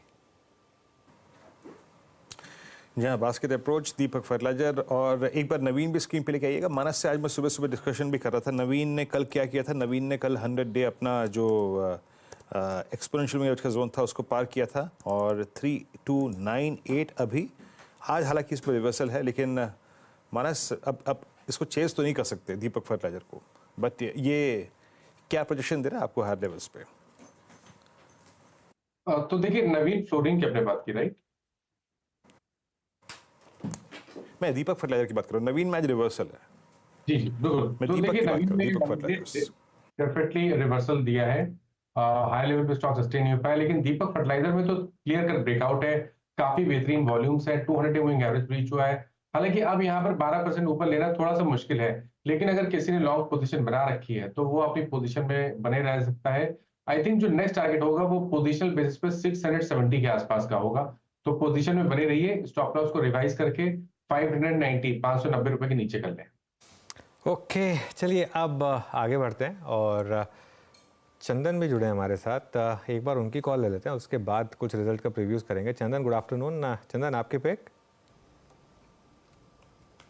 Good afternoon. देखिए, मेरा फोकस डिफेंस के बाद में मेटल काउंटर पे रहेगा अब, और मेरा ट्रेड रहेगा बाय ऑन हिंडाल्को। काफ़ी अच्छा ब्रेकआउट यहाँ पे देखने को मिला है और लगभग पिछले 7-8 दिनों के कंसोलिडेटिव मूव के बाद में यहाँ पे अपमूव बना है। पहले ये 625 पे हर्डल लेता था और अब जो हायर बेस है वो क्लियर इंडिकेट कर रहा है कि नया मूव बनना चाहिए, तो 621 के सपोर्ट से खरीदारी की सलाह देना चाहते हैं। यहाँ पे आपको 654 तक का टारगेट बनना चाहिए। ओके, हिंडाल्को आज सेकंड कॉल हिंडाल्को के ऊपर इस समय, तो अच्छा मोमेंटम इस समय हिंडाल्को में। अब बात करते हैं रिजल्ट की, क्योंकि बड़ा दिन है कल। निफ्टी की 4 कंपनियां Nestle, Bajaj finance, IndusInd bank और टेक महिंद्रा के नंबर्स आएंगे, साथ ही एसीसी समेत वायदा के 6 कंपनियों के नंबर्स पर नज़र रहेगी। तो हमने थोड़ा प्रॉब्लम ऑफ प्लेंटी थी तो पिक एंड चूज़ किया है, तो Nestle, Bajaj finance, tech Mahindra और एसीसी, ये 4 कंपनियां हमने सेलेक्ट करी है जहां पर हम नंबर्स का प्रीव्यू करेंगे। सुमित जुड़ गए हमारे साथ। Sumit, good afternoon. बताइए कहाँ से शुरुआत कर रहे हैं? तो वही, मैं अभी इतनी बड़ी सूची है और इतने अच्छे अच्छे नाम है, तो सोचना पड़ रहा है कौन सा स्टॉक को पहले चुनना है, कौन सा बाद में। लेकिन शुरुआत करता हूँ बजाज फाइनेंस के साथ, क्योंकि एक बहुत समय से अंडर परफॉर्मेंस है, तो यहाँ उम्मीदें भी काफ़ी लगा के चला जा रहा है। दरअसल बजाज फाइनेंस के Q4 के जो अपडेट है वो पहले ही हम आ चुके हैं, तो पहले Q4 के अपडेट्स के बारे में चर्चा कर लेते हैं, जहाँ पे इनके नए लोन की ग्रोथ 4% के आसपास बढ़ी थी और इन्होंने जो न्यू लोन्स की ग्रोथ की Q-on-Q ग्रोथ थी वो पिछली बार की ग्रोथ के सामने डी ग्रोथ की बातचीत लास्ट क्वार्टर के नंबर्स के अंदर उन्होंने ऑलरेडी कर रखी है। 35% के आसपास की डिपॉजिट बुक्स बढ़ने की बातचीत FY24 में है और AUM करीब 19,400 करोड़ रुपए के आसपास अप्रॉक्सीमेटली इस क्वार्टर में बढ़ने की बातचीत कर चुके हैं। तो ये कुछ चीज़ें जो कि ऑलरेडी ऑन पेपर आ चुकी है, जो बजाज पहले डिटेल में बता चुका है। अब अनुमान लगाया जा रहा है करीब 8,098 करोड़ रुपए के आसपास का NII रहेगा, जो कि 6255 करोड़ रुपए के सामने आएगा। प्री प्रोविजनल प्रॉफिट करीब 6519 करोड़ रुपए के आसपास, जो कि 5119 करोड़ रुपए के सामने आएगा और मुनाफा करीब 3861 करोड़, जो कि 3100 करोड़ रुपए के सामने आता हुआ दिखाई पड़ेगा। 22% की बढ़त यहाँ पर रहने का अनुमान है। AUM ग्रोथ 35% जो ऑलरेडी मेंशन की हुई है उन्होंने YOY बेसिस पे, 7% के आसपास Q-on-Q बेसिस पर AUM ग्रोथ रहने का अनुमान है। मार्जिन थोड़े से कॉन्ट्रैक्ट करेंगे Q-on-Q बेसिस पे, करीब 20 बेसिस पॉइंट के आसपास, और क्रेडिट कॉस्ट रफली 5 बेसिस पॉइंट के आसपास टूटने का अनुमान लगाया जा रहा है। तो ये एक अनुमान मार्केट एस्टिमेट करके चल रहा है इस क्वार्टर के लिए एटलीस्ट। लेकिन बजाज फाइनेंस क्योंकि लार्जली ऑलरेडी अंडर परफॉर्मर रहा है, तो देखते हैं नंबर्स कैसे रहते हैं, लेकिन Q4 अपडेट उनके थोड़े बेटर साइड पे थे। दूसरा जो इंपॉर्टेंट नंबर आने वाला है उसकी अगर बात करें तो वो है टेक महिंद्रा का, क्योंकि IT स्पेस में नंबर्स ऑलरेडी आ चुके हैं, लेकिन टेक महिंद्रा के केस में जो डॉलर रेवेन्यू है वो करीब 159 करोड़ डॉलर के आसपास रहने का अनुमान है, 157 करोड़ डॉलर के सामने। रुपी रेवेन्यू 13,500 करोड़, रफली 13,100 करोड़ रुपए के सामने। एबिट फ्रंट पर भी 900 करोड़ के सामने करीब 1100 करोड़ का एबिट रहेगा और मार्जिन भी 7% से बढ़ के 8.5% इस तिमाही में रहने का अनुमान है। 900 करोड़ रुपए के आसपास का प्रॉफिटेबिलिटी का नंबर रहेगा 524 करोड़ रुपए के सामने। तो एक लो बेस का बड़ा बेनिफिट इनको क्यू ऑन क्यू बेसिस पे मिलेगा। लास्ट क्वार्टर के नंबर वीक थे और बहुत स्टीप वीक थे, तो इसीलिए बाजार ने बहुत स्टीपली रिएक्ट भी किया था उस टाइम पर, लेकिन इस बार लो बेस के सामने नंबर अच्छा आने का अनुमान है। कांस्टेंट करेंसी ग्रोथ म्यूटेड रहेगी, 1% के आसपास बढ़ने का अनुमान लगाया जा रहा है, क्योंकि इनके दोनों वर्टिकल सीएमई और एंटरप्राइज बहुत ज़्यादा कामकाज करके जाएंगे नहीं। एक इंपॉर्टेंट पार्ट था कि लास्ट क्वार्टर में सैलरी का जो हेड था वो बहुत बड़ा था, इस बार सैलरी हेड थोड़ा छोटा होगा, तो उसकी वजह से शायद नंबर थोड़े से पिकअप करते हुए दिखाई पड़ सकते हैं मार्जिन फ्रंट पर, तो वो पार्ट को आप जरूर नजर बना कर रखेंगे। लेकिन कमेंट्री क्रूशियल है और नई मैनेजमेंट की जो डिटेल्स हैं उसको लेकर ही बाजार नजर रखेगा। इसके अलावा नेस्ले, ये तीसरा नाम है, एडजस्टमेंट के बाद ये कंपनी के पहले नंबर आ रहे हैं। रेवेन्यू 7-7.5% बढ़ने का अनुमान, 5180 करोड़ रुपए के आसपास के रेवेन्यूज रहेंगे। एबिटा फ्रंट पे 15% के आसपास की बढ़त, मार्जिन 24% 22% के सामने आएगा। और मुनाफे फ्रंट पे 850 करोड़ का एक नंबर रहेगा, 736 करोड़ रुपए के सामने ये मुनाफा आने का अनुमान है। करीब 4 से लेकर 6% के आसपास की वॉल्यूम ग्रोथ और रेवेन्यू ग्रोथ करीब 8% के आसपास रहने का अनुमान। मार्जिन इनके क्यू ऑन क्यू बेसिस पे थोड़े से ग्रॉस मार्जिन के ऊपर इम्पैक्ट आएगा, क्योंकि वहाँ पर कोकोआ और कॉफ़ी प्राइसेस जो हैं थोड़े शूट अप करके गए हैं और बहुत सारी चीज़ें इनसे कॉल में पूछी जाएंगी, स्पेशली इनके शुगर वाले रीसेंट इशू को लेकर किस तरह की डिटेल आती हैं, तो ये कुछ चीज़ें जो कि कमेंट्री में डिस्कस होते हुए दिखाई पड़ेंगी। एंड लास्टली एसीसी के नंबर, एसीसी केस में जो बाजार अनुमान लगाकर चल रहा है नंबर्स के लिहाज से, उसमें करीब कोटक का अनुमान है कि बिक्री 5100 करोड़ रुपए के आसपास रहेगी, 481 करोड़ रुपए के आसपास मुनाफा रहेगा। मार्जिन एक्सपैंड करेंगे, 16.5% के आसपास आएंगे और एबिटा भी करीब डबल होगा, 466 करोड़ से 800 करोड़ रुपए के आसपास आएगा। लेकिन क्यू ऑन क्यू बेसिस पर इनके नंबर्स में एक ड्रॉप आएगा, वाई अच्छे, Q on Q week, realisation टूटेंगे क्यू ऑन क्यू बेसिस पर, तो प्राइसिंग का प्रेशर इनको इम्पैक्ट करके जाएगा। और साथ साथ एबिटा पर टन जो है या कॉस्ट पर टन जो है वो 2.3% के आसपास टूटने का अनुमान है क्यू ऑन क्यू बेसिस पर। तो नंबर सीक्वेंशली वीक होंगे, लेकिन वाई बेसिस पे एक अच्छे नंबर का अनुमान आप एसीसी में लगा के चल सकते हैं। ओके सुमित, बहुत बहुत शुक्रिया आपका। यहाँ पे एसीसी की बात हुई, नेस्ले की बात हुई, टेक महिंद्रा की बात हुई। अब टेक महिंद्रा और एसीसी को छोड़ते हैं क्योंकि बात बहुत हो चुकी है इन स्टॉक्स पे। एसीसी अभी बात कर रहे थे हम, टेक महिंद्रा पे आईटी का हाल ही बुरा है, 250 पॉइंट नीचे ऑलरेडी निफ्टी आईटी ट्रेड कर रहा है। एंड निफ्टी आईटी पिछला ये पूरा हफ्ता 200 डे एक्सपोनेंशियल मूविंग एवरेज के नीचे निकाल दिया। पर बजाज फाइनेंस, गौरांग, बीता एक महीना एनबीएफसीज में नाम रहा under the impression of I think gold prices, वो था मुथूट और मन्नापुरम और कुछ गोल्ड फाइनेंस बैंक्स जिनका सब्सटेंशियल डिविडेंड आता है वहाँ से। हालांकि बजाज फाइनेंस ने लोअर लेवल से अच्छा पुल बैक लिया, 6200 से करीब 7200 पे आया, बट ये अपनी इस आई थिंक रीसेंट टाइम की बीते 6-7 महीने की मिड ट्रेजेक्ट्री में है। आप लोगों की चॉइस ऑफ एनबीएफसीज में इस वक्त बजाज फाइनेंस कहाँ अपीयर हो रहा है और आपका व्यू इस पर?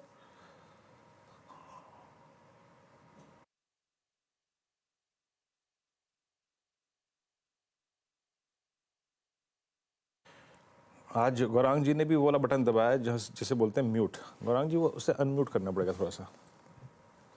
बहुत बहुत क्षमा चाहता हूँ, ये बटन मेरे जीवन में बहुत ही महत्वपूर्ण अदाकारी निभाता है, क्योंकि कभी कभी कुछ बातें होती है जो ऑनर नहीं होनी चाहिए, इसलिए इसका प्रयोग कभी कभी कर लेता हूँ।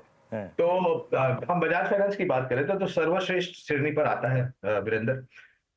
8600 के लक्ष्यांक निर्धारित हमने किए हैं बजाज फाइनेंस पर।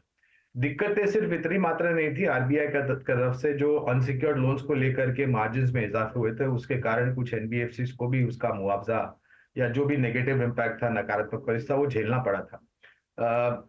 लेकिन जैसे मैं पहले भी बात कर रहा था, अनुज भाई से जैसे मैं बात कर रहा था कि वित्तीय क्षेत्र को लेकर के हम तो काफी उत्साहित है। बजाज फाइनेंस के साथ साथ एक कंपनी जो पिछले 2 दिनों से चर्चा में थी, एमएनएम फाइनेंस, जो 150 करोड़ के आसपास का कुछ गपला हुआ है, वहां पर भी खरीदारी की राय है। L&T finance, Shriram finance, Cholamandalam, ये कुछ बाकी अन्य नाम है जो मुझे याददार है जहां पर हम खरीदारी की राय दे रहे हैं। ओके, मीनवाइल एक बार जरा आप वापस बैंक निफ्टी लेकर आइए और फिर निफ्टी, फिर हम एक बार 48,200 की तरफ बढ़ रहे हैं और निफ्टी पर 22,414 इस समय वापस थोड़ा सा एक पिकअप ज़रूर आया है। वापस एक बार एचडीएफसी बैंक का इंटरडे चार्ट लेकर आइए। एचडीएफसी बैंक देखते हैं इंटरडे में कुछ मूव, कुछ खास नहीं। आईसीआईसीआई बैंक देखते हैं, आईसीआईसीआई बैंक और कोटक देखते हैं एक्चुअली। आईसीआईसीआई बैंक करीब डे हाई पर है, लेकिन कोटक में अच्छे मूव्स आ रहे हैं। कोटक इस समय अब डे हाई के काफ़ी करीब, 0.25% ऊपर। देखते हैं अब इस बार हम ये 48,300, 350 निकाल पाते हैं नहीं, क्योंकि थोड़ा सा दिक्कत का तो कारण यहाँ पर बन ही रहा है। चलिए अब मार्केट के बड़े ट्रेंड और नए मौक़ों पर चर्चा करने के लिए हमारे साथ प्रकाश दीवान जुड़ गए हैं, उनसे बात करते हैं। Prakash ji, good afternoon. कहाँ से शुरुआत करें? चलिए सबसे पहले एक काम करते हैं, सबसे पहले शुरुआत करते हैं वोडाफोन आइडिया के साथ, क्योंकि कल इसके एफपीओ की लिस्टिंग, आज ऑलरेडी कुछ स्मार्ट लोगों ने शायद थोड़ा प्रॉफिट बुक किया है, ये सोच कर कि शायद आज ही आ जाए। थोड़ा रिस्की होती है वो स्ट्रैटेजी, लेकिन आपका क्या व्यू रहेगा अब इस एफपीओ पर और इसकी लिस्टिंग के बाद वोडाफोन आइडिया पर? गुड आफ्टरनून अनुज। सो पहले तो डिस्क्लेमर कि इसमें मेरा भी इंटरेस्ट है, मेरे पोर्टफोलियो में इसका समावेश है। देखिए, इसको समझने के लिए आपको थोड़ा सा नजरिया लॉन्ग टर्म पे वो करना पड़ेगा, गौर करना पड़ेगा। ये जो एफपीओ को लेके जो उथल पुथल हुई है, ये जो एक अपॉर्चुनिटी बनी थी कि आप एफपीओ में सस्ते में अप्लाई करके ले लें और मार्केट में बेच दें, ये कभी कभार होती है चीजें, क्योंकि एफपीओ हमारे यहाँ बहुत बड़ी कंपनियों के आते नहीं है।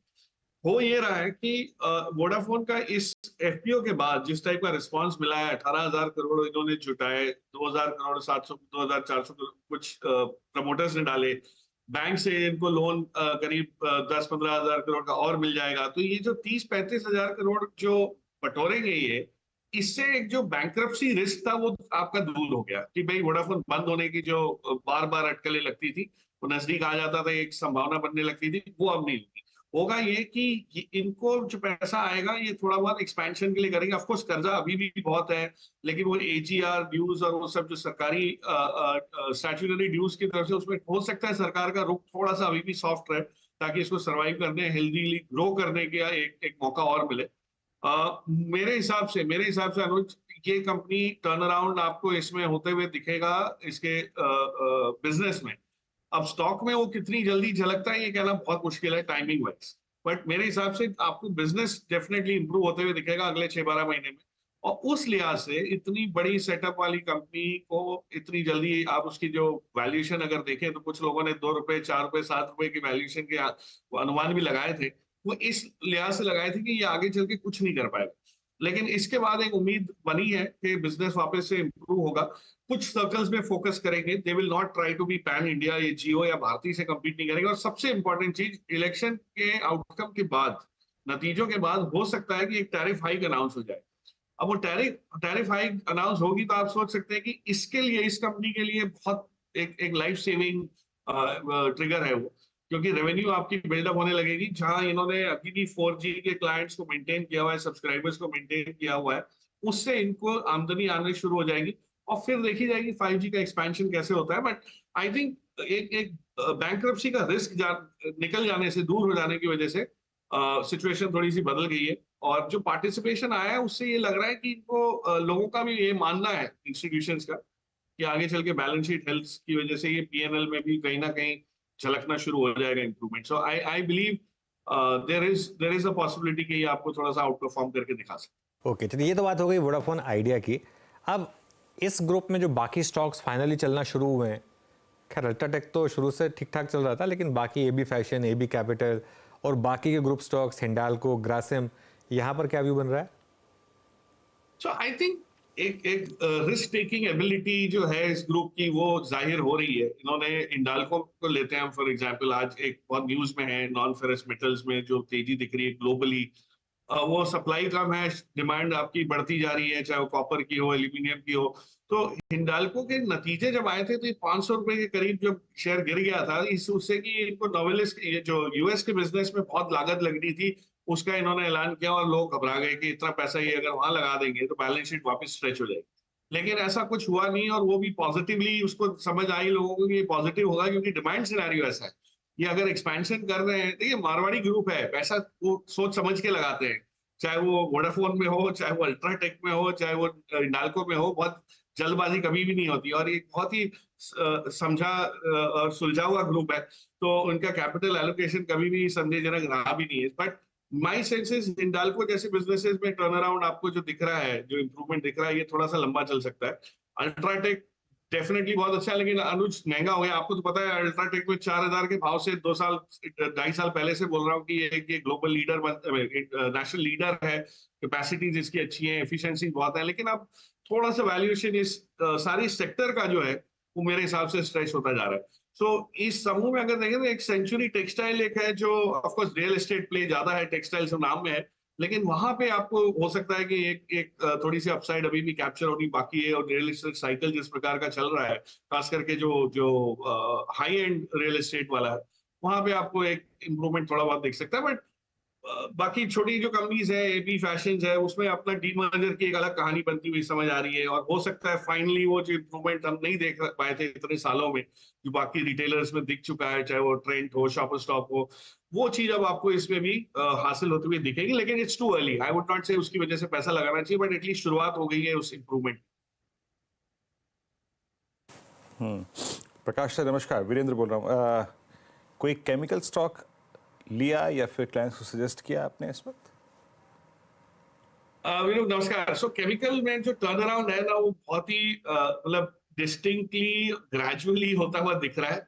होगा ये कि जब तक आंकड़ों में पूरी तरह से झलकना शुरू नहीं होगा, मास मोबिलाइज मतलब इसके अंदर मास एक्टिविटी, रिटेल एक्टिविटी इतनी आएगी नहीं। अब मैं आपको बताऊं, जैसे आप मैनेजमेंट को सुनिए या जो बयान आए हैं कि क्वार्टर ऑन क्वार्टर इंप्रूवमेंट कहाँ दिख रहा है, तो उसमें मुझे लगता है अभी भी एग्रो केमिकल्स में स्ट्रेस है। लेकिन बाकी जो स्पेशलिटी केमिकल्स हैं, जो यहाँ पे इंपोर्ट सब्स्टिट्यूशन वाली कहानी है, या हम लोग की कंपनीज की स्केल आ चुके हैं। फॉर एग्जांपल मैं आपको बताऊं, आप टाटा केमिकल्स को लीजिए। अब टाटा केमिकल जो काम करते हैं वो है तो बड़ा सिंपल सा, कोई कुछ उसमें हो नहीं। कॉस्टिक सोडा ऐश की जो साइकिल है वो अभी जाके थोड़ी सी फेवरेबल होना शुरू हुई है पिछले एक क्वार्टर से एक्चुअली, और रेट्स इंप्रूव होते हैं। बट टाटा केमिकल्स की जो क्षमता है उसके सामने अगर आप इसको कंपनी का वो देखें, वैल्यूएशन देखें, तो इतना बुरा नहीं है कि आप इसको टाटा की कंपनी को 10-11 के पी पे ट्रेड करें। तो there is of course Tata sons के आईपीओ को लेके एक बीच में उछाल आया था, लोगों को लगा कि ये चलते रहेगा, ये ऐसा सब नहीं होगा। बट फंडामेंटली मुझे लगता है इट इज अंडर वैल्यू। और यहाँ पे जो ट्रिगर्स हैं, जो बैटरी फ्लूइड के बनाने में जो इनकी क्षमता बन सकती है, जिसको सोडा लाई बोलते हैं, वो काम जैसे जैसे बढ़ेगा, उसकी कमर्शियल स्केल आती जाएगी, आपको इसमें बहुत बढ़िया एक इंप्रूवमेंट दिखेगा। तो I am very positive on Tata chemicals. अगर उसमें देखें, वैल्यू इन्वेस्टिंग है, इसमें कोई मोमेंटम नहीं है। बट यही चीज आपको आप एक्सटेंड करें तो कई छोटी छोटी कंपनीज में, बड़ी कंपनीज में भी दिखेगी जिनका स्पेशलिटी केमिकल्स का पोर्टफोलियो थोड़ा सा मजबूत है। तो वो उन पर नजर रखें। नंबर्स इंप्रूव हो रहे हैं, कितनी तेज रफ्तार से होते हैं उससे डिपेंड करेगा। और मार्केट हमेशा उसको पहले डिस्काउंट करेगा। अगर इंप्रूवमेंट समझ आने लगा तो पहले ही आप उसको, बिजनेस में 20% इंप्रूवमेंट अगर साल का है तो स्टॉक में 20% एक क्वार्टर में आ जाएगा, साल की वेट कोई नहीं करेगा।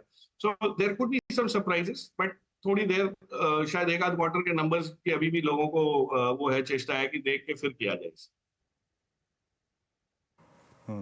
अच्छा सर, क्योंकि चुनाव हो रहे हैं, नतीजे चुनाव के नज़दीक हैं, तो एक चीज़ और नज़दीक खड़ी हुई है, वो है मॉनसून और बजट।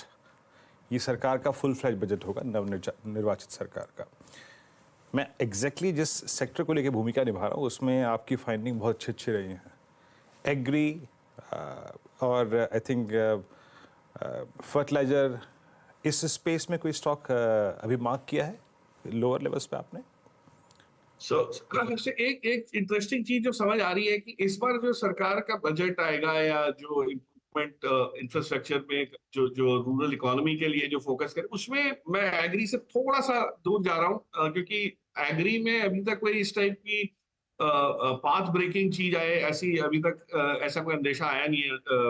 बट फर्टिलाइजर स्पेस में of course input side improve होने की वजह से, गैस की सप्लाई इंप्रूव होने की वजह से, आपके जितने भी गैस बेस्ड फर्टिलाइजर हैं जो नाफ्ता का यूसेज करते हैं यूरिया कन्वर्ट करने में, और आपने देखा है यूरिया में हमने इंपोर्ट करते थे, उससे बिल आधा कर दिया है। तो ये जो क्षमता हमारी बनी है, ये बहुत ग्रेजुअली बनी है। इसका एहसास अभी तक हुआ नहीं है लोगों को कि हम जितना पहले इंपोर्ट करते थे 142 मिलियन टन आता था, उसकी जगह 71 हो गया। तो ये इतना डिस्टिंक्ट चेंज जो आया है, उसका आपको बैलेंस शीट्स पे असर आप दिखेगा। स्टील में जैसे था कि हम स्टील पहले इंपोर्ट करते थे, अब हम एक्सपोर्ट कर रहे हैं। सो जो आत्मनिर्भरता का साइकिल है फर्टिलाइजर में, बहुत ही बखूबी से वो आपको दिखेगा।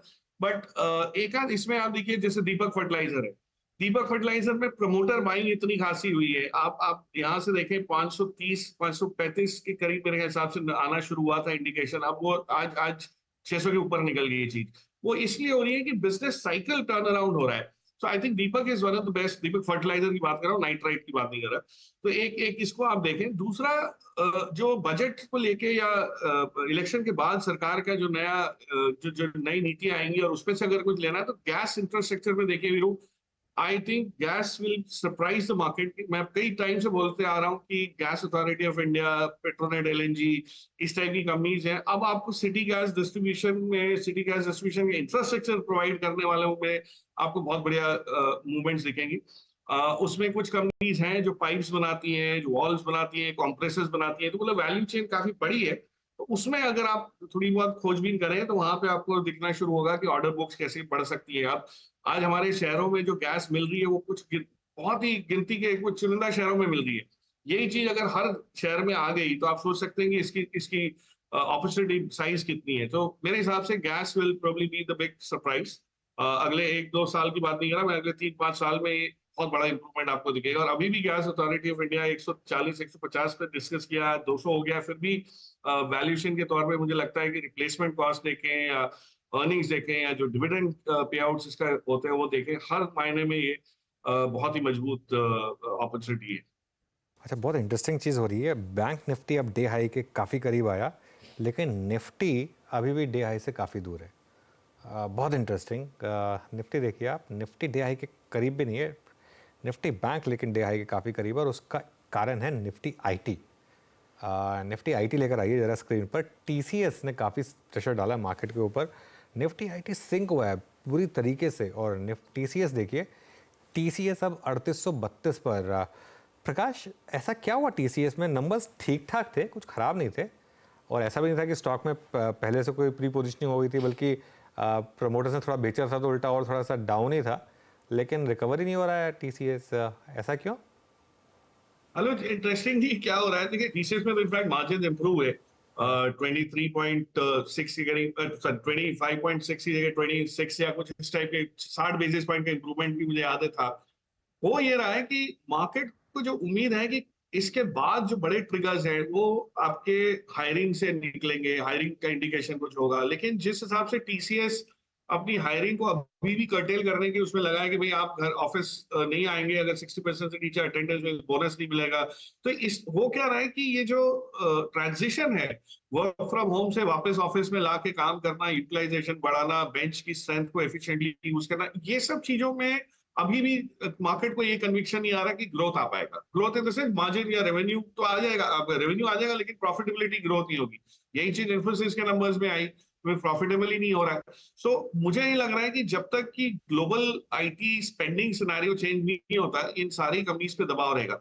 जो बहुत नीश एरियाज हैं, चाहे वो साइंट हो गया या परसिस्टेंट हो गया, या इस टाइप की कंपनीज में आपको फिर भी थोड़ी बहुत एक एक्साइटमेंट दिखेगी कि वो एक नीश एरिया में है, वो अपना काम अच्छी तरह करके प्राइसिंग पावर मेंटेन कर पा रहे हैं। लेकिन बड़ी कंपनीज के लिए बहुत मुश्किल लग रहा है कि ये नए कॉन्ट्रैक्ट्स तो आ रहे हैं लेकिन प्रॉफिटेबल नहीं हो रहे। So I think that is what the concern is. जब तक ये कंसर्न एड्रेस नहीं होता, और बाय रोटेशन अगर आप देखें तो I think banks are still underplaying. Banks में अभी फार मोर वो जिसको कहते हैं ना मोमेंटम गैप है, वो अभी तक आया नहीं है। और जब तक बैंक निफ्टी पार्टिसिपेट नहीं करेगा तब तक वो बैंक्स में कहीं ना कहीं पॉजिटिव न्यूज की वेट करता रहेगा मार्केट। हल्की सी भी पॉजिटिव न्यूज आती है और बैंक्स ऊपर आ जाते हैं। आप एसबीआई का ग्रुप देख लीजिए या आप एचडीएफसी को देख लीजिए, चाहे वो फंडामेंटली कोई चेंज नहीं आ रहा, लेकिन market is hungry for some positive triggers. तो वो बैंक में थोड़ा सा मुझे लगता है अभी ओनरशिप का वो एफिनिटी टू ओन बोलते हैं ना, वो ज्यादा है कि भाई हम इसको ज्यादा लेना चाहते हैं रादर देन आईटी। आईटी में कोई इस टाइप की ग्लोबल सेटअप में कोई इंप्रूवमेंट अभी तक नहीं दी। ओके प्रकाश, एक स्टॉक जो हम डिस्कस कर रहे थे कुछ देर पहले, यूनाइटेड ब्रूअरीज, क्या फाइनली मैनेजमेंट चेंज का एक इम्पैक्ट यहाँ पर दिख रहा है? स्टॉक में अच्छा मोमेंटम इस समय। Oh, absolutely. I think ये स्पेस देखिए आप, जिस हिसाब से ये स्पेस अभी भी अंडर पेनिट्रेटेड है हिंदुस्तान में, और आपने देखा है कि इसमें कई छोटी कंपनीज हैं जो मार्केट शेयर गेन कर गई और इतनी ग्रो हो गई, जबकि ये सबसे बड़ा जो लीडर था ये ट्रांजिशन के चक्कर में, मतलब आज यूनाइटेड ब्रूअरीज को आप किस चीज से एसोसिएट करते हैं? आप किंगफिशर से एसोसिएट करते हैं, हाइनिकन से करते हैं, यही नहीं समझ आता था लोग। लेकिन अब डिस्टिंक्टली उस पे एक हाइनिकन की छाप है, उनके यूरोपियन कल्चर का आपको मतलब एक झलक बहुत डिस्टिंक्टली दिख रही है। जो इस पैटर्न से ये लोग डिस्ट्रीब्यूटर से बातचीत करते हैं। इनफैक्ट मैंने कई लोकली यहाँ पे डिस्ट्रीब्यूटर्स बहुत बड़े बड़े हैं इनके, जो बहुत इंडिया के टॉप 10 में डिस्ट्रीब्यूशन में गोवा के बहुत सारे डिस्ट्रीब्यूटर्स हैं जो फीचर करते हैं, और उनसे ये समझ आई है कि कंपनी की पॉलिसी बहुत मार्जिन एक्रेटिव है कि भाई आप ये टाइम वेस्ट नहीं कर रहे, पैसा बिगाड़ने के उसमें नहीं लगेगी, सिर्फ आप रेवेन्यू दिखा दो हमको, हम खुश हो जाते हैं। अब इनको प्रॉफिटेबल बिजनेस देखना है, हाई मार्जिन बिजनेसेस में ये पार्टिसिपेट कर रहे हैं, वैल्यू एडेड प्रोडक्ट्स में कर रहे हैं। सो ये सारा इंप्रूवमेंट को टाइम लगा, लेकिन आई थिंक जो यूनाइटेड स्पिरिट्स में हुआ है अनुज, जो 700 से 1100 1150 की जो पूछ हुई है, यही चीज आपको यूबीएल में भी मुझे लगता है दिखेगी। यहाँ से अच्छी खासी 30-35% की एक अपसाइड जो है। ऑफकोर्स सीजनली भी बहुत अच्छे क्वार्टर्स रहते हैं, जैन फेब मार्च अच्छा है, अप्रैल में जून भी अच्छा रहता है, तो ये 2 क्वार्टर्स के नंबर्स भी अच्छे रहेंगे। लेकिन structurally I think it is shifting gears जिसको कहते हैं, और उस लिहाज से यहाँ से अच्छी खासी 25-30% की अपसाइड अभी भी बन जाती है। अच्छा प्रकाश सर, ये कूलिंग सेगमेंट में या फिर मैं वाइट गुड सेगमेंट और एसी सेगमेंट में वोल्टास अच्छा मूव दे रहा है, हेवल्स अच्छा मूव दे रहा है, blue star is at all time high. आपकी शॉपिंग लिस्ट में या फिर प्रेफर्ड एक्यूमुलेटेड स्टॉक्स की रेंज में ये हैं स्टॉक्स के इस वक्त? वीरू बिल्कुल, लेकिन इनको लेने का समय होता है गर्मी आए उससे पहले। गर्मी में होता ये है कि आंकड़े अच्छे आने लगते हैं, मार्केट शेयर की आपको एक बहुत क्लियर छवि सामने आने लगती है, तब तक तो प्राइसेस ऑलरेडी रिएक्ट कर चुके होते हैं। तो आई थिंक थोड़ा सा वैल्यूएशन स्ट्रेच वहां पे आपको दिखेगा। अब इसका नेक्स्ट साइकिल है जब ये सेल्स थोड़े से स्लो होंगे, और कोई ऐसी न्यूज आई कि तो कहीं ना कहीं कुछ धीमा पड़ना शुरू हुआ है, और हो सकता है उसको 2 क्वार्टर की वेट करनी पड़े आपको, उसके बाद मिलेंगे। बट वोल्टास और ये सब में बहुत क्लियरली समझ आ रहा था कि जिस टाइप का पेनिट्रेशन अब हिंदुस्तान में हो रहा है एयर कंडीशनर्स का, अभी हमारे यहाँ तो मतलब आप ये समझिए कि 10 में से 1 घर में पहले एसी नहीं होता था, अब जाके कहीं ना कहीं आपको 22 घरों में से 1 में दिखना शुरू हुआ है। So it's still a long way to go in terms of जिसको कहते हैं ना कि यूटिलाइजेशन लेवल्स, अपने पेनिट्रेशन लेवल्स अच्छे लेवल उस पर आए मात्रा में, तो बहुत जगह है। लेकिन जिस प्रकार से स्टॉक्स बढ़े हैं, ये थोड़ा सा हाई एंटिसिपेशन की वजह से बढ़े, तो आई वुड अवॉइड। मुझे पसंद आती है चीजें जो अभी मार्केट को थोड़ी सी मार्केट की नजर जहां पड़ी नहीं है। नजर पड़ने से पहले अगर आप लेंगे तो सस्ते में लेंगे, नजर पड़ने के बाद अगर लेंगे तो it gets too late. Possibly आखिरी प्रश्न प्रकाश सर यहाँ पे, और संक्षेप में ही रख सकते हैं आप इसको, कोई एफएमसीजी काउंटर जो कि आप बाय करना चाहते हैं, या फिर डिफेंसेस में, मैं तीनों श्रेणी खोल देता हूँ अगर, तो आईटी हो गया, चाहे फार्मा हो गया, चाहे वो एफएमसीजी हो गया, तीनों में से कोई सी भी 1-2 स्क्रिप्ट अगर आपके जहन में आती हो।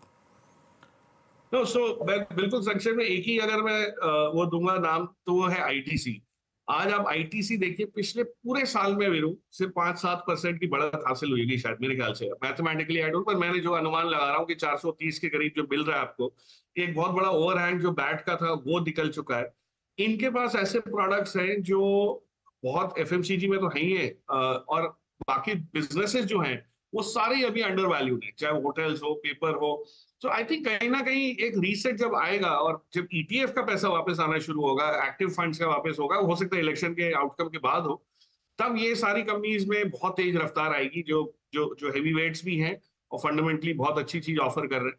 आई थिंक आईटीसी का भाव 500 रुपए एंड ऑफ दिस ईयर तक मैं सोचता हूँ हो सकता है, विच इज फॉर मी 20-22% की अपसाइड जो है इज क्वाइट कंफर्टेबल। तो ये इस टाइप की चीज में ज्यादा वो है, वैल्यू है, रादर देन जो मोमेंटम में आज चीजें पड़ी। ओके, चलिए बहुत बहुत शुक्रिया प्रकाश आज हमारे साथ जुड़ने के लिए और हमसे बात करने के लिए। मैं थैंक यू। चलिए कल की तैयारी करेंगे, अब पहले dealing room check. Yatin, good afternoon. Good afternoon. 2 stocks जो आज फोकस रेडार में है, और पावर ग्रिड अगर आप देखेंगे तो हर घंटे में एक आपको मोमेंटम दिखाई पड़ रहा है। ये एक स्टॉक है जहां डीलर्स बीटीएसटी की सलाह अपने क्लाइंट्स को दे रहे हैं। डीलर्स को लगता है कि एक्सपायरी वाले दिन शायद इस स्टॉक में आपको लगभग 300 के लेवल्स देखने को मिलने चाहिए। तो ये एक स्टॉक है जो डीलर्स के आज रेडार पे है, डोमेस्टिक म्यूचुअल फंड के बाइंग के चलते। इसके अलावा फाइनेंशियल्स में से कैनफिन होम्स और रिजल्ट्स जो आने वाले हैं हफ्ते भर में, उसके पहले काफ़ी सारा एचएनआई एक्यूमुलेशन इस काउंटर में देखने को मिल रहा है। डीलर्स के हिसाब से पोजिशनली यहाँ खरीदारी करें, 775 से लेके 785 तक के टारगेट्स उनको लगते हैं इस पर्टिकुलर काउंटर में होने चाहिए। ऑब्वियसली ऑफ डेज हाई है, लेकिन यहाँ एक्यूमुलेशन डीलर्स अपने क्लाइंट्स को करवा रहे हैं। ओके यतिन, बहुत बहुत शुक्रिया। तो ये इस समय के लिए डीलिंग रूम से चेक। चलिए अब BTST STBT टाइम उसकी शुरुआत करेंगे। गावा सर बताइए क्या कैरी करेंगे? आई थिंक मुझे लगता है कि कोटक महिंद्रा बैंक में एक मूव नजर आता है। पॉसिबल 1842 पे ट्रेड कर रहा है, 1860 एक पॉसिबिलिटी है, स्टॉप होगा 1830 का। तो यस, कोटक महिंद्रा बैंक पर ध्यान देना चाहिए on the long side. Kotak Mahindra bank का ये हो गया trade on the long side. गावा सर की पिक। मानस आप क्या कैरी कर रहे हैं? अनुज जी एनएमडीसी पे खरीदारी करके जाएंगे। एनएमडीसी के फ्यूचर में खरीदारी करिए क्योंकि ये कंसोलिडेशन के बाद का ब्रेकआउट है। वॉल्यूम्स काफी बेहतर देखने को मिल रहे हैं, तो एनएमडीसी के फ्यूचर में खरीदारी करेंगे 243 के स्टॉप लॉस से 255 के टारगेट के लिए। एनएमडीसी आपका लॉन्ग है। रुचित आपके कैरी करेंगे कल के लिए? हमको और खरीदारी करके जाने की सलाह रहेगी। सो एक इंट्राडे हमने एक फॉलिंग ट्रेंड लाइन का ब्रेकआउट देखा था और स्टॉक क्लोजिंग भी उसके ऊपर दे रहा है। सो ये क्लोजिंग बेसिस पे ब्रेकआउट है, सो आई थिंक अच्छा फॉलोअप वो एक्सपेक्ट कर सकते हैं। 960 के नीचे स्टॉप लॉस रख के खरीदारी करके जाए। आई थिंक 1000 रुपए के आसपास के टारगेट्स कल के सेशन में स्टॉक में दिखने चाहिए। ओके, कौन 87480 पे आपका लॉन्ग कॉल है। राजेश सतपुते जी आपके कैरी करेंगे? वीरेंद्र जी देखिए, मैं गोदरेज सीपी को बाय करके जाऊंगा। जिस तरह से आज यहाँ पे रिवर्सल है, इसका BTST टारगेट होगा 1250 और जो लॉन्ग करेंगे उसका स्टॉप लॉस होगा करीबन 1190 का। चंदन आपके रेडार पर कौन सा स्टॉक? बिल्कुल मेरे रेडार पे हिंडाल्को है और उसी को मैं कैरी करने की सलाह दूंगा। हिंडाल्को लिए कंटिन्यू कर सकते हैं पोजीशन। मेटल काउंटर में अच्छा खासा मूवमेंट है, तो 627 के सपोर्ट से 657 के टारगेट के लिए हिंडाल्को कैरी करने की सलाह रहेगी। Okay, and finally Prashant ji आपका BTST ट्रेड। जी अनुज जी, कल जो मेरा BTST था एस्कॉर्ट्स, अभी डे हाई पे है। मैं फिर से इसको BTST के लिए रेकमेंड करूंगा क्योंकि सारे क्राइटेरिया फिट हो रहे हैं। तो यहाँ पे अभी जो स्टॉप लॉस रखना होगा वो होगा 3215 3215 और टारगेट होगा 3300 का 3300। ओके, एस्कॉट्स 3251 पे लॉन्ग है। इंडिसेस स्क्रीन पे लिखाइए और हल्का सा इंप्रेशन एक बार जरा जुटा लेते हैं डाउ जोन्स फ्यूचर्स का। उसके बाद आएंगे आज इंडेक्स की रणनीति पर, और मेरे ख्याल से डाउ जोन्स फ्यूचर्स की जो ट्रैजेक्टरी है इस वक्त वो है करीब करीब फ्लैट 38727 पे। अनुज, आज जो लॉन्ग ट्रेड कैरी करके लाए उन्होंने प्रॉफिट दिया। इंट्राडे में थोड़ा स्विंग मिला, लेकिन एक्सपायरी फैक्टर थोड़ा प्ले करता हुआ इंडेक्स करीब करीब 22,400 पे। यहाँ से अब सबसे डे क्रिटिकल है कल का निफ्टी की मंथली एक्सपायरी।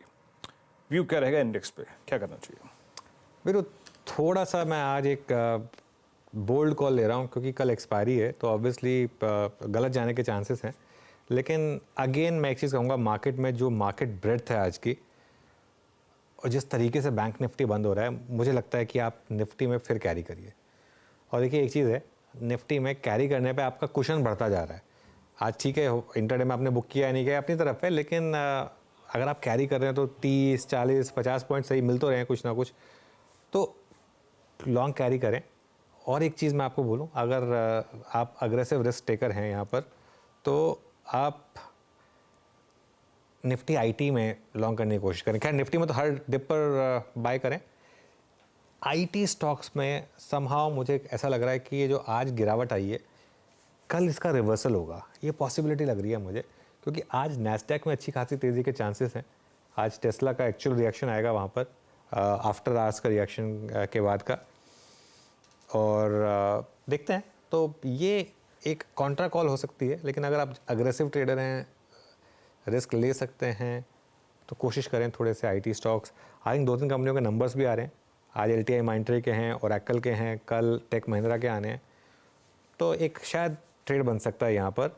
स्टॉप लॉस रखें निफ्टी पर 22,320 का, 22,320 का एक स्टॉप लॉस रखें निफ्टी पर। अब ऑब्वियसली एक रिस्क हमेशा रहता है कि क्या गैप डाउन में अगर वो निकल गया तो वैसे चांसेस कम ही लग रहे हैं मुझे उसके, लेकिन स्ट्रैटेजी वही रहेगी, पोजिशनली लॉन्ग कैरी करें और डिप्स पर बाय करें। यही तरीका है मार्केट में इस समय, इस करंट मार्केट में। ओके, तो निफ्टी बैंक और एक सेंस निफ्टी IT का, मतलब निफ्टी IT में आप पुल बैक खेल सकते हैं कंसिडरिंग आई थिंक नैस्डैक के मूव को लेकर। और ट्रेजेक्ट्री हमारी जो क्लोजिंग की है वो अप्रॉक्सीमेटली 22400 की, पर इस क्लोजिंग में दो स्टॉक्स जिन्होंने कमाल कर दिया वो थे UBL, USL। न जाने गौरांग जी ने क्या किया ऐसा कि ये दो स्टॉक चले 2040 पे डे हाई की ट्रैजेक्टरी में, UBL at all time high, जोरदार मूव यहाँ पर। अच्छा, मैं आपको ब्रेथ दिखाता हूँ एक बार, ब्रेथ देखते हैं एक बार जरा एक्सपायरी -1 डे पे, लॉन्ग शॉर्ट, लॉन्ग अनवाइंडिंग और शॉर्ट कवरिंग, आपकी स्क्रीन पे ये स्टैट्स आएंगे। और हालांकि अगर आप देखें लॉन्ग्स का जो आंकड़ा होता है वो थोड़ा सा और शार्प होता है, लेकिन आखिरी में थोड़ी सी अनवाइंडिंग बाजार में आई। और शॉर्टिंग का जो अगर आप कल से कंपेयर करें फिगर, थोड़ा सा अगर आप देखें तो थिन था, शॉर्ट कवरिंग ज़्यादा थी। 84 अगर आप देखें तो यहाँ पर शॉर्ट कवरिंग के आंकड़े थे। लॉन्ग 40, लॉन्ग अनवाइंडिंग करीब 40 में थी। आइए अब देखते हैं कि करके स्लाइड्स में, और कि आज लॉन्ग कहाँ विजिबल थे। मेरे ख्याल से आज मेटल्स में सेल और लिकर स्पेस में यूबीएल इस बाजी को जीत के ले गए। डिक्सन ऑल टाइम हाई पे क्लोज हुआ। और जहाँ तक एसीसी का सवाल है, 4% मूव के साथ ये भी एक स्ट्रॉन्ग मूव लेके क्लोज हुआ। और चंबल फर्टाइजर्स में शॉर्ट कवरिंग थी, एनएमडीसी में, जेएसडब्ल्यू स्टील में, गेल, डॉक्टर लाल पैथलैब, इन सभी काउंटर्स में शॉर्ट कवरिंग हुई। और जब नेक्स्ट स्लाइड आएगी जहाँ पर आप देखेंगे शॉर्टिंग का आंकड़ा, उसमें मैक्स फाइनेंशियल्स और HDFC life, TCS, Abbott India और स्टेट बैंक ऑफ ये एसबीआई लाइफ में आपकी जगह यहाँ पर बैकफुट पे थे। ये स्टॉक शॉर्ट बिल्डअप हुआ। और जो नेक्स्ट स्लाइड आएगी उसमें लॉन्ग अनवाइंडिंग, वोडाफोन आइडिया यहाँ पे कल के लॉन्ग स्ट्रीम हुए, Tata consumer post earnings, MCX post earnings, Exide, I think वो सारा का सारा मूव धीरे धीरे फिजल आउट होता हुआ। और इंडस टावर्स आपकी स्क्रीन पे 3% नीचे। एक दो स्टॉक्स और मार्क कर देता हूँ जिनका मूव आज काफ़ी अच्छा खासा रहा। मेटल्स में सिर्फ हमने अभी तक सेल का डिस्कशन किया, बट याद रखिएगा जेएसपीएल का 936.90 पे जो क्लोज आ रहा है, ये इसकी ऑल टाइम हाई ट्रैजेक्टरी है। और जहाँ तक टाटा स्टील का सवाल है, ये इसका अब तक का second best close, I think जो प्रीवियस बेस्ट क्लोज था वो यहाँ से फ्रैक्शनली ऊपर है। आई थिंक 166.80 के आसपास था, ये क्लोज आ रहा है 165.75 के आसपास। और कुछ काउंटर्स नाल्को को देखिए 188.60 पे ये अपने करियर की हाईएस्ट ट्रैजेक्टरी पे जाके क्लोज होता हुआ। तो आज मेटल्स ने बहुत स्ट्रॉन्ग मूव दिया। बायोकॉन को लेकर आइए 3.25% ऊपर रहा। आज अनुज स्पॉटलाइट में सुबह सुबह इसका उल्लेख किया गया था 9:05 पे। आज हालांकि इंट्राडे स्विंग के हिसाब से बहुत ऊपर गया था, करीब 394 तक, उसके थोड़ा रिट्रेस हुआ, बट स्टिल एक बहुत अच्छा क्लोज। फार्मा स्पेस में जो कि बहुत अच्छा मूव देखे गया वो था एक और स्टॉक, आई थिंक वो सिप्ला था, करीब 4% ऊपर रहा। सुबह खुलते साथ हमने इसको स्पॉट किया था। और जहाँ तक एक डिफेंस पीएसयू का सवाल है 3956 पर, आई मीन क्या गजब का मूव रहा एचएएल में अपने ऑल टाइम हाई पे क्लोज। प्रशांत, प्रोजेक्शन क्या बन रहा है अब एचएएल का? हालांकि अब ये बात टेक्निकल से थोड़ी सी, अच्छा प्रशांत नहीं है अभी, ये सेंस राजेश सतपुती से लेते हैं। राजेश जी, क्या प्रोजेक्शन बन रहा है अब यहाँ पर एचएएल पे? वीरेंद्र जी देखिए, आज जिस तरह से एचएएल में क्लियर ब्रेकआउट है, इट्स राइजिंग चैनल जिसका ब्रेकआउट हुआ है आज, और वो ब्रेकआउट देखते मुझे लगता है कल 4000 को एक बार ये लान दे, फिर कम से कम मुझे लगता है 200-300 पॉइंट तो ऐसे ही चला जाएगा। तो एचएएल डेफिनेटली एक बाय साइड का ही कैंडिडेट है, इनफैक्ट पूरे सीरीज बाय साइड का कैंडिडेट रहा है। तो यहाँ पे एचएएल में अगर पोजीशन बनानी है तो 3850 यानी कम से कम 100 पॉइंट्स का स्टॉप लॉस मेंटेन करे और टारगेट सेट करे 4200, 4300 का। 4000 के बाद आप स्टॉप लॉस को ट्रेल भी कर सकते हैं। ओके, चलिए एक बार जरा बैन अपडेट ले लेते हैं। और जो बैन में जा रहे हैं वो जरूरी नहीं है ज़्यादा, खैर पहले उसकी बात कर लेते हैं। सेल 130%, पीएल 111%, बायोकॉन 101%, एबीएफआरएल 100% और नैल्को 97%। लेकिन इकलौता स्टॉक जो बैन से बाहर आ सकता है, और मैं चाहूँगा ये हो जाए एक्चुअली, वोडाफोन आइडिया। एक बार उसको ज़रा लेकर आइए। 80% के करीब पोजीशन हो चुकी है वोडाफोन आइडिया की। इंटरेस्टिंग होगा ये स्टॉक कल प्री ओपन में किस तरीके से रिएक्ट करेगा, वो ज़रूरी होगा। उसके बाद एक्चुअल ओपनिंग में किस तरीके से रिएक्ट करेगा। देखिए 11 रुपये का इशू प्राइस है। कल जो रिटेल का एफपीओ का साइज़ था उसके हिसाब से कल 6000 करोड़ की सप्लाई आनी है, तो वो कैसे अब्जॉर्ब होगी, किस लेवल पे अब्जॉर्ब होगी, ये सब देखना होगा। लेकिन ये एक बहुत ही इंटरेस्टिंग होगा। अच्छा, एक बार सेलो वर्ल्ड का स्टॉक लेकर आइए ज़रा। कैश का स्टॉक है, ज़्यादा बात करते नहीं है इसकी। पिछले नवंबर में इसकी लिस्टिंग हुई थी, 618 रुपये का इशू प्राइस था इसका, और अब देखिए 955 रुपये यहाँ पर प्राइस सेलो वर्ल्ड में। ये काफ़ी शानदार मोमेंटम रहा इस स्टॉक में। और आईपीओ के वक्त भी बात हुई थी कि एक अच्छी कंपनी है, ठीक ठाक प्राइस पर आ रही है, और अब यहाँ पर मोमेंटम काफ़ी अच्छा है। वीरू, कुछ और स्पॉट किया क्या? जी हाँ, सेलो वर्ल्ड के बाद अनुज एक दो स्टॉक्स और मार्क करता हूँ यहाँ पे मैं, जो कि एक बहुत अच्छे क्लोज की तरफ बढ़ रहे हैं। और स्पेशली आई मीन ये ऑल टाइम हाई ट्रैजेक्टरी है। कमेंट्स को देख लीजिए, सुबह सुबह पहले ने रिकमेंड भी किया था 3237 पे ये अपने करियर की हाईएस्ट ट्रैजेक्टरी पे जाके क्लोज हो रहा है। तो मैं स्क्रीन पे अभी तक कितने अगर आप देखें आपको स्टॉक मार्क कर चुका हूँ जो कि अपने ऑल टाइम हाई पे क्लोज हो रहे हैं। उसके बाद लेके आइए एक बार प्लीज़ कंटेनर कॉर्प, ये कॉल्स में शामिल था। कंटेनर कॉर्प इस वक्त 12 मार्च 2024 के बाद, यानी टेक्निकली ये ऑलमोस्ट इस जोन के हाईएस्ट क्लस्टर में जाके क्लोज होता हुआ। वॉल्यूम्स बहुत स्ट्रॉन्ग थे। और एक कोलगेट लेके आइए, बहुत संक्षेप में पूछूंगा आपसे, मैं बहुत संक्षेप में मानस कोलगेट कैरी करना चाहिए 2754 पे, बहुत संक्षेप में? तो बिल्कुल कैरी करना चाहिए। देखिए ये स्टॉक ने हाई टॉप हायर बॉटम्स का कंफर्मेशन दिया है, तो कैरी करिए। स्टॉप लॉस को रिवाइज करके 2724 कर ले और टारगेट 2800 रुपए की सेट करें। कोलगेट एफएमसीजी स्पेस में जहां सबसे स्ट्रॉन्ग बाइंग नजर आई उसमें ये था, मतलब वाकई काफ़ी अच्छा खासा मूव, और मैंने एक सेंस ले लिया यहाँ पे। और एक बार आप जाके देखिए जेएनएफसी 712 पे, मतलब ये वो स्टॉक्स हैं जो कि पिछले 1 से 2 महीने की जो ट्रेजेक्ट्री थी उनको बाइसेक्ट करके हाईएस्ट लेवल पे क्लोज होते हुए, लेकिन ये क्लोजिंग जिस स्टॉक के नाम रही वो था यूबीएल और UBL. Anuj, over to you for closing. बिल्कुल क्लोजिंग के लिए जाएंगे कुछ ही देर में वॉल पर, लेकिन उससे पहले मैं कुछ और स्टॉक्स देख रहा था जहां पर टुवर्ड्स द एंड लास्ट के कुछ मिनटों में ठीक ठाक मोमेंटम आ रहा था। उसमें एक तो है पीआई इंडस्ट्रीज़, एक बार पीआई इंडस्ट्रीज़ का चार्ट लेकर आइए स्क्रीन पर। एक एयू स्मॉल फाइनेंस बैंक, वहाँ पर भी ठीक ठाक मूव्स आए टुवर्ड्स द एंड। एक एस्ट्रल, अब ये सब मैं मई के फ्यूचर्स देख रहा हूँ और वहाँ पर अच्छे मोमेंटम जहाँ पर बन रहे हैं उनमें। और एक बार एलटीआई माइंडट्री का भी चार्ट लेकर आइए, वहाँ पर भी टुवर्ड्स द एंड ठीक ठाक मूव आया। और बाटा एक और स्टॉक है जहाँ पर इस समय ठीक ठाक आपको मूव दिखाई देगा। चलिए वॉल पर चलते हैं और मार्केट क्लोजिंग देखते हैं। निफ्टी करीब 22,400 के ऊपर ही बंद हुआ, तो ठीक है, अगर आप कैरी कर रहे हैं तो कुछ ना कुछ तो ऐड ही कर रहे हैं अपने किटी में।